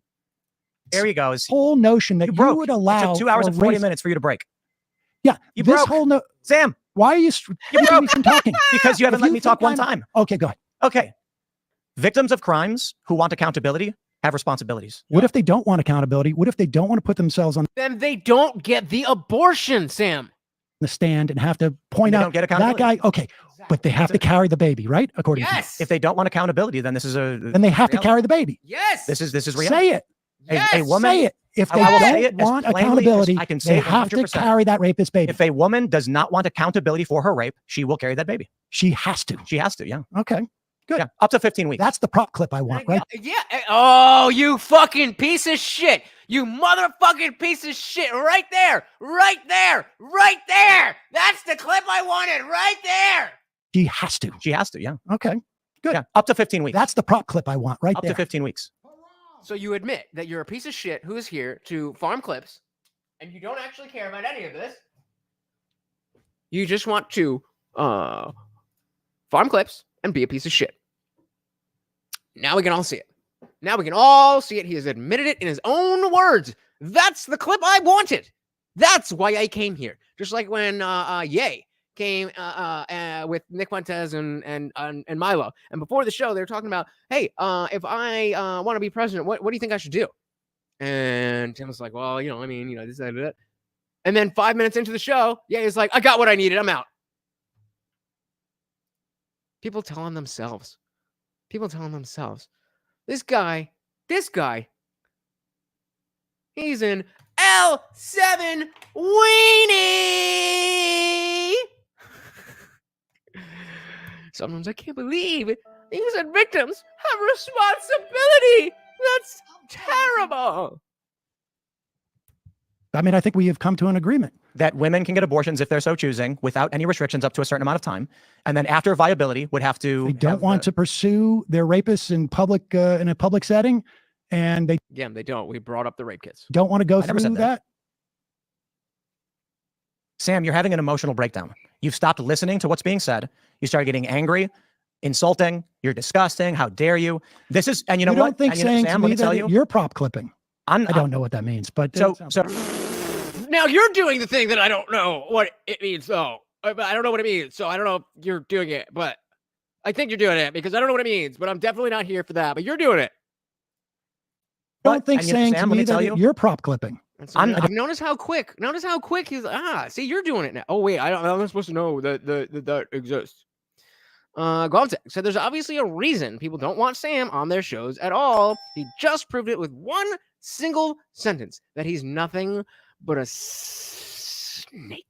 I don't know what that means, but so I don't know it's what that means. when you stopped arguing abortion, finger pointing and waving your hands and saying, I tied you in knots in front of the camera. yes. And this is why Shout out to Walter Mellon just joining the Discord server. Glad to see ya. If you join as a member here as well, I'll see you at the after party. Otherwise, make sure you are just, hanging out, getting involved in conversations. When you reach level 15, you don't need to worry about how to do that. Just get in the conversation. When you reach level 15, hit me up and you will automatically get the roles for the after party. Thank you so much for joining, guys. That is where it is all going down. This is just a dog and pony show. I know I'm entertaining. I know I'm beautiful. I know Morty's awesome. But this is just a show. We're doing real shit behind the scenes in Discord. So come on through. Let me drop that link one more time. Boom. Dylan said sunlight is the very best medicine. It would be wild if he was outed like this on a major TV show or a lot. I mean, he was. This is a major TV show or live stream. This is exactly what that is. Context said, quote, "What is blah? I'm not doing blah. You see, that was the exact blah that I wanted to do." Pretty much. Something else said, "I was worried Tim was going to lose his calm and lose his train of thought through this. I think Tim could have done better at proving Sam is disingenuous, but Tim held it together, and I'm okay with it." I agree. And I do think there are definitely aspects from the very beginning where Tim was on his back foot and ready for this. But as he said, you lasted a good 2.5 hours, and then here we are. It's because he was mentally prepared for this. And like, while the conversation was good, like, all right, cool, let's continue having a good conversation. But as soon as he does exactly what Tim expected to do, that's why he's calm, because this is exactly what he was prepared for. This is easier than what he prepared for. He probably prepared for Sam to be like this the whole time, especially when he's like, all right, let's just start light and chill. And Sam's like, no, I thought it was bad. Let's talk about that. Come on, dude. Tim was attacking the flaws of Sam right here, and that's all he needs to do. He doesn't need to get lost in the weeds of his own takes. Keep calling out Sam for lying about things just said. Exactly. Finger pointing and waving your hands and saying, "I tied you in knots" in front of the camera. Yes. And this is why people don't invite you on their show. I don't give a shit. I know. I'll tell you something. That's why you don't get invited on shows. No, I you don't care. care. I know you don't care. I'm not saying I don't you do. care. I honestly, nobody thinks you care, dude. I mean, you certainly care about these opinions, and you certainly care about trying to prove them, and you certainly care about them clips, don't you? like, this is. You start the show. I don't want to talk politics. I want to talk about how you said mean things about me before. Oh yeah, I wanted to get that. Oh wait, Yeah, no, your WWE politics. No. Listen, we're talking about how do we effectively have law and abortion. That should be. And real quick, before anybody's, well, Tim's not much better. Fair. Tim is not the most policy-driven pundit out there. I am not going to make that argument, nor would I ever. But he's not Sam Seder, so I'd rather have the flu than get cancer. Woman can do whatever she wants up to 15, 16 weeks, maybe even 22. I don't know what the time limit is. But if the baby is viable, there has to be accountability. None of what you're saying is meaningful at all. That there should be a time restriction on 15, 22, you're just throwing around numbers. So this is, again, proving that you weren't listening. He specifically said, I don't know the exact number, but whatever week it is, that would be viability, whether it is 15 or 16 or 22, whatever it would be. That's what he said, but you're so busy trying to nitpick and clip farm that you're not listening. That there should be a time restriction on 15, 22, you're just throwing around numbers. Because there's a debate on how long that duration should be. But my position is that pre-viability, I don't know, some say 22, some say 26. And my addressing you is that the restrictions and you're disgusting and the emotional breakdown. Yeah. My emotional breakdown to you is that when you put these restrictions on women, they in practice are impossible to actually execute. And you have shown that by saying that if a woman refuses to go in front of a court, I never said that. This is what I said, Sam. For the if love it of all doesn't take accountability, what does accountability mean? A rape kit. Okay, so if a rape kit, you're saying I was raped with no proof and no evidence, and therefore they've got to go in. They've got to go in within 24 to 36 hours and say to a doctor, "I was raped." And if they don't do that, then that's why it's frustrating when people are like, "Oh, well, this isn't policy." Like, who told you it was? They're forced to carry the rapist baby. Depending on what you want to happen in society, there are things you have to do. Sometimes you may not want to have to do them, but this idea you have that people, what you're proposing is that the state should be able to enforce crimes against people without evidence. What? Yep. Did he just say what? Did you not understand what you were saying? You were so adamant that this was the wrong thing. You didn't understand what you were advocating for? Stupid. able to enforce crimes against people without evidence. What?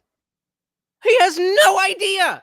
So this is perfect. This is so perfect. This is your meth baby moment. This is your meth baby moment, Tim. Have just calmly, like, okay, maybe, and even, maybe I misunderstood. What is this? What exactly would be the process for a woman doing this? And let him say exactly what you just said. And be like, oh, so you are saying that we should just extrajudiciously murder children. Yeah. So I stuck with Tim so long because I find these the things he says genuine. I haven't caught him trying to mislead or lie to me. I completely agree. Tim, I mean, in terms of messaging, I've been a big fan of Tim for a while, so I kind of know where he's at on a lot of things. So he's dropped to my number 2 podcast from Dave Smith, but again, not based on he's gotten worse or anything, just because again, you listen to. I've been a member since 2021, so you listen to this guy almost every day.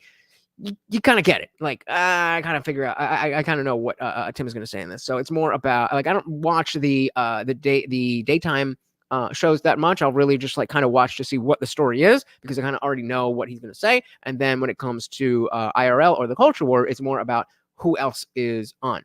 Like the issues that I have with Trump, or excuse me, the issues that I have with Tim, is not about his being genuine or anything. It's just the legitimate or the what I believe is genuine doomerism that I see. I think he has a little bit darker of a perspective on things than I do. And and exactly like Soft Num is saying, whether I agree or not is besides the point. I value honesty and the ability to drop every bias you have and have a real conversation. And I mean, every bias, maybe not, but we can try. And Sam is not. What is this in relation to? I don't remember. Oh yeah. Yeah, of course, because they believe all women. Is that the state should be able to enforce crimes against people without evidence. What? You want accountability, but you do not want to. I don't want accountability. I just don't want this woman to have to carry a rapist baby. Right. So this is very 5th grade, right? There is a legal system that exists. We have to work within a legal system because we have compromises and a social contract with other people. Mm-hmm. The idea that I can take action against another person without proper adjudication is fascistic. What we have to do is figure out what are the terms for each individual circumstance. Who's the other person you're talking about? So we're the baby. Oh, so at 6 months. Wait, what was the question? You're talking about. What we have to do is figure out what are the terms for each individual circumstance. Who's the other person you're talking about? Yeah, so obvious. Oh my God. Who is the other person we're having an abortion debate, you fucking moron. This is again just more proof that like the whole premise of being pro-life or anti-abortion, whatever way you want to put it, is that you see the baby as a person. That's what. Welcome to the conversation. Soft Num said, I'll be honest, though. There's one thing I caught Tim either lying about or being disingenuous about, or he just doesn't know. And that's the Aubrey Martin situation with the man filming the arrest. What do you mean? I feel like, I mean, unless I'm missing the same information. What specifically are you talking about? The one issue that the one place where I've seen him be less than authentic is shit. I think it was the Amfest. I think it was Amfest when he was on stage with Charlie Kirk and James O'Keefe and all of them, and he kind of leaned, like they were talking about God, and he kind of just like leaned in and it was like, oh, me too, kind of thing. And it was just like, bro, like, why do you gotta, like, you don't need to be religious. It doesn't need to be that way. And again, that's my frustration with religion being so deep in politics, is that Tim is not a religious person. He may believe in a God, but he's not a religious person. But he feels like he needs to be in order to hold the positions that he does. And of course, he does not, because he never was religious, and he has always had these positions. And I also am not religious, and I'm anti-religious, and I still have these positions. It's sad. It's really sad. Figure out what are the terms for each individual circumstance. Who's the other person you're talking about? So we're the baby. Oh, so at you, 6 months. you consider a baby a person at 6 months. Let me ask Viability. you this. If Well, I consider a baby a person the whole time. Why is it rightfully? Or why? I think the argument is that he shouldn't have gotten life. Didn't the guy get life? I mean, don't quote me on that. But I thought his position was that he shouldn't have gotten life, or as whatever the sentence was. I thought his main issue was that the justification, or the justification. What the fuck am I saying? The sentence was too severe. So Tim is convinced the man just filmed and did not interact or get involved in stopping the jogger. I guess that's not true. Definitely not a jogger. But yeah, I don't know the specifics on that part. He tried boxing with him. Okay, I don't know. I don't remember the details. But if that was after a conflict already started, then I still stand with Tim's position. But I mean, at this point, what does it really matter? But point taken. Yeah, I mean, and nobody's perfect. Nobody's expecting anybody to be perfect. But we can try, and it does very much seem like Tim tries. So, all right, that is, I was talking about before about being able to tell the body language.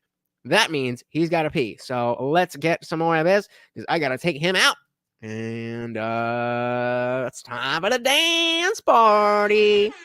Well, I consider a baby a person Immediately. the whole time. a fetus, a person, the whole Life time. begins at conception, but the state doesn't. Life begins at conception. But yes, but the state doesn't You have. believe Again, that in why the is that a context of- surprising thing? Why are you surprised to hear that? What would you think that he would think? The Immigration. state doesn't have the authority to tell a person when they must give their body to another person. There's arguments over consent, in which case rape is an exception. However, I'm pro-choice. Okay. So what we're talking about now, because make sure you include this in the context, and I'm glad you're here, I can say it to you, is a woman up to pre-viability, in my opinion, should be allowed to get an abortion if she so chooses, because of the impossibility of properly adjudicating anything in between. I think that's where, when I say you're having a breakdown, it's because I don't think you're listening to what I'm saying. After viability, we're talking about extenuating circumstances where a baby that could survive on its own. There's now an issue there where the question becomes, why kill the baby? If we're talking about a period where we're not sure the baby's viable or not, we're wondering why the woman carried the baby this long. The issue is not so black and white for you to just say. Well, you're saying this is. I started joining because I know you guys are scared of joining an empty room, so I'm in there. So if you are a member and you have not joined by the time the stream is over, I am going to bed. I will have a dance party on my own. So Num said, no, I agree 100%, but the information Tim gave seems wrong, and that's why the man was charged.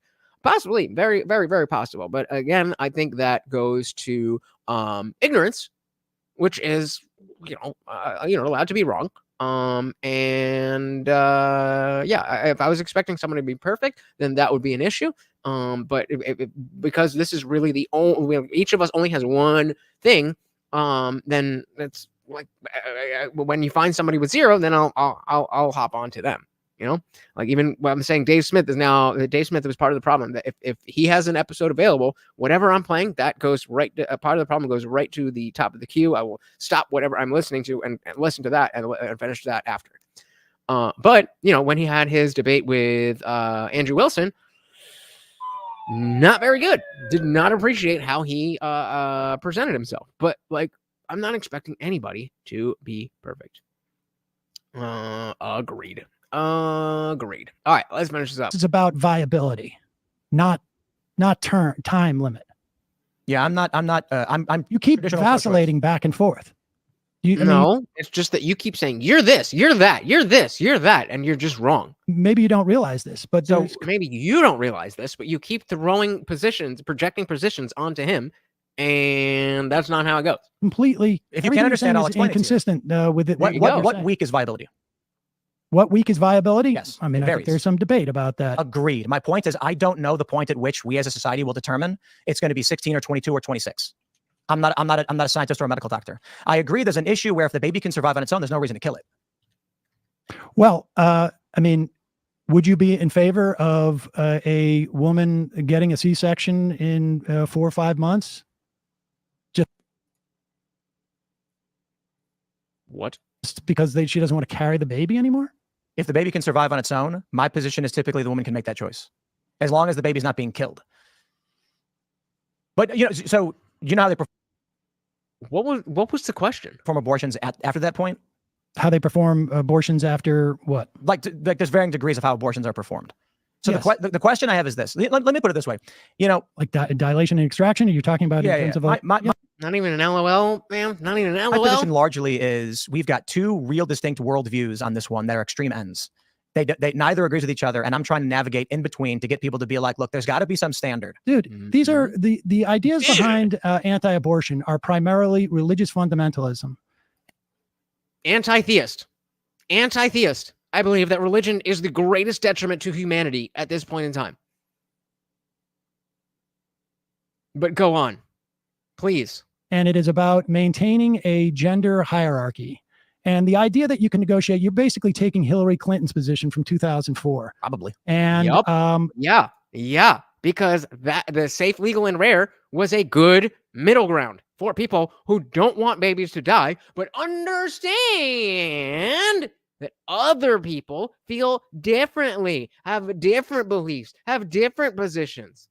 it is it doesn't work that way. The fundamentalists who are pushing I mean, Sam speaks so slowly. I don't know if this is what his show is, but we are watching at 1.2. This ideology, and it's largely This is him normally. work that way. The fundamentalists who are pushing this ideology, and it's largely fundamentalists, and if not directly, certainly downstream from a religious fundamentalism, they're not interested in your compromise. It is right, and they are wrong. They are wrong by not being interested in compromise, because a compromise is needed. And the proof of it is Not interested in yours. I'm not compromising. The proof of it is exactly. Oh my God, you're just again. Sometimes people are just too stupid to understand they're out of their depth. You're not smart enough to realize how dumb you are. You're so dumb that you think you're not dumb. After 50 years, there was a compromise. It was Casey. Exactly what you're talking about, which is why when you asked me at the beginning, I said that was codified into law when? Very least, go back to Roe v. Wade. And that was codified into law when? And maintain those protections. But that equilibrium was not enough for the right-wing Republican Party. And so, therefore, that's where we're at now. That's the end of story. Yeah, that's it. End of story. Just Republicans are bad, and now we're here. And now we have states with no restrictions, and we have states with absolute restrictions. There was a compromise, and the right wing in this country did not want it. Correct. They have beliefs that they are allowed to have, that they are justified to have, and those beliefs do not allow them to murder children. Your beliefs are different, but we all live in the same country. And so unless you can prove that your position is objectively the right one and that our position is wrong, then it's just a matter of opinion. That's it. That's it. That's why this is why a debate. And you have an individual right that has cost the lives of privilege. It's not a right, it's a privilege. Of multiple women across the country. It is increased infant mortality, like I said, at least in Texas, by 15%. And it's, I think it also, and I think it's much harder to measure this, but it subjugates women in this country because it basically says you have less rights to have bodily autonomy. And that's unlike trans women in sports. Come on, man. It's just too easy. It's just too easy. I do not get it. I do not get how these people are so just able to miss the parts of their argument that they are making. Like, you're making this argument, and then again, like, so you're advocating for people to have this without any justification. You're like, what? No, what? What do you mean? Like, bro, what do you mean? What is it that you think you were saying? What is it that you think was going? How did you expect that to play out? That women could just go and say, "No, I was raped, so kill my baby," and we're like, "Okay, cool." How? So then, so again, we're the ones who are talking about taking it outside of the criminal justice system. That, like, yes, if you are raped, then absolutely you have the right to go through the court system and criminally charge the person who did it. But maybe you don't want to do that. Fair enough. But you still want the abortion. Fair enough. All you've got to do is go to a doctor and give evidence that you were in fact raped while the evidence still exists. And then the law will give the doctor the right to supersede the standard that you can't kill your child. That is why they go to school for so long. That is why we give them so much responsibility, because they know better. And it's so wild how like, I'm willing to make the nuanced discussion that when it comes to education, that there's a much, much, much bigger factor of individual opinion. That if you want to teach your child only what's in the Bible, go for it. You absolutely have that right. I wouldn't suggest it, but go for it. In every situation, people on the left are like the experts, the people that you voted into office to represent you. Fuck them. That doesn't matter. We just want my opinion to be federally enforced. No, thank you. Please come with a better argument next time. That's it. You've just failed at presenting a convincing argument to anything. You have not convinced anyone of anything except for the fact that you are a grifting asshole, clip farming loser. Big shout out to Carl's Frosted Tips. Shout out to Guam to get me on 2 different platforms, both here on YouTube and with the Venmo. Right here. And of course, our boy Funk Messer General, who also had the comment of the night. All right.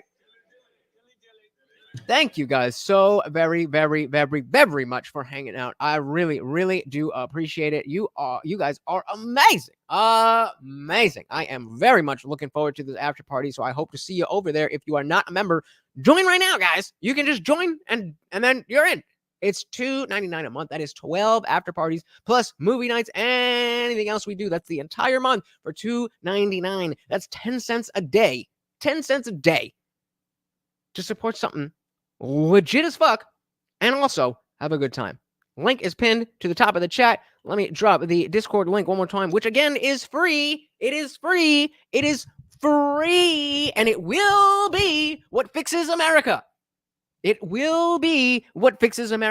Laugh at me all you want, but I'll be laughing all the way to, I wanted to say the bank. That don't really matter, but and this is me being humble, motherfucker. This is me being humble. We are taking the fuck over. It's going to take some time. It's going to take some work, but I'm here for it. And as long as you guys are here with me, we got this. So keep on coming back. If you're not subscribed, hit that subscribe button. Make sure you ring the bell, because I am live every Monday, Wednesday, Friday, 8 p.m. Eastern. But I try to go live at least 5 days a week whenever I can. And you don't want to miss that stuff. You don't want to miss it. It's just not the same. You don't get this type of interaction on other channels. Whatever else you're watching, you watch the replay and it's going to be the same goddamn thing. You missed my party and now you're just watching some shit instead of being part of a conversation. That is not what you want to do. This is the best channel on all of the internet, I'm told. Don't fact check that. Until next time, guys. Thank you so very, very much. Once again, that is Morty, and I am your host, Lutch, aka the Indian Jesus, here to resurrect the second coming of common sense. Until next time, guys, we are out of here. Peace.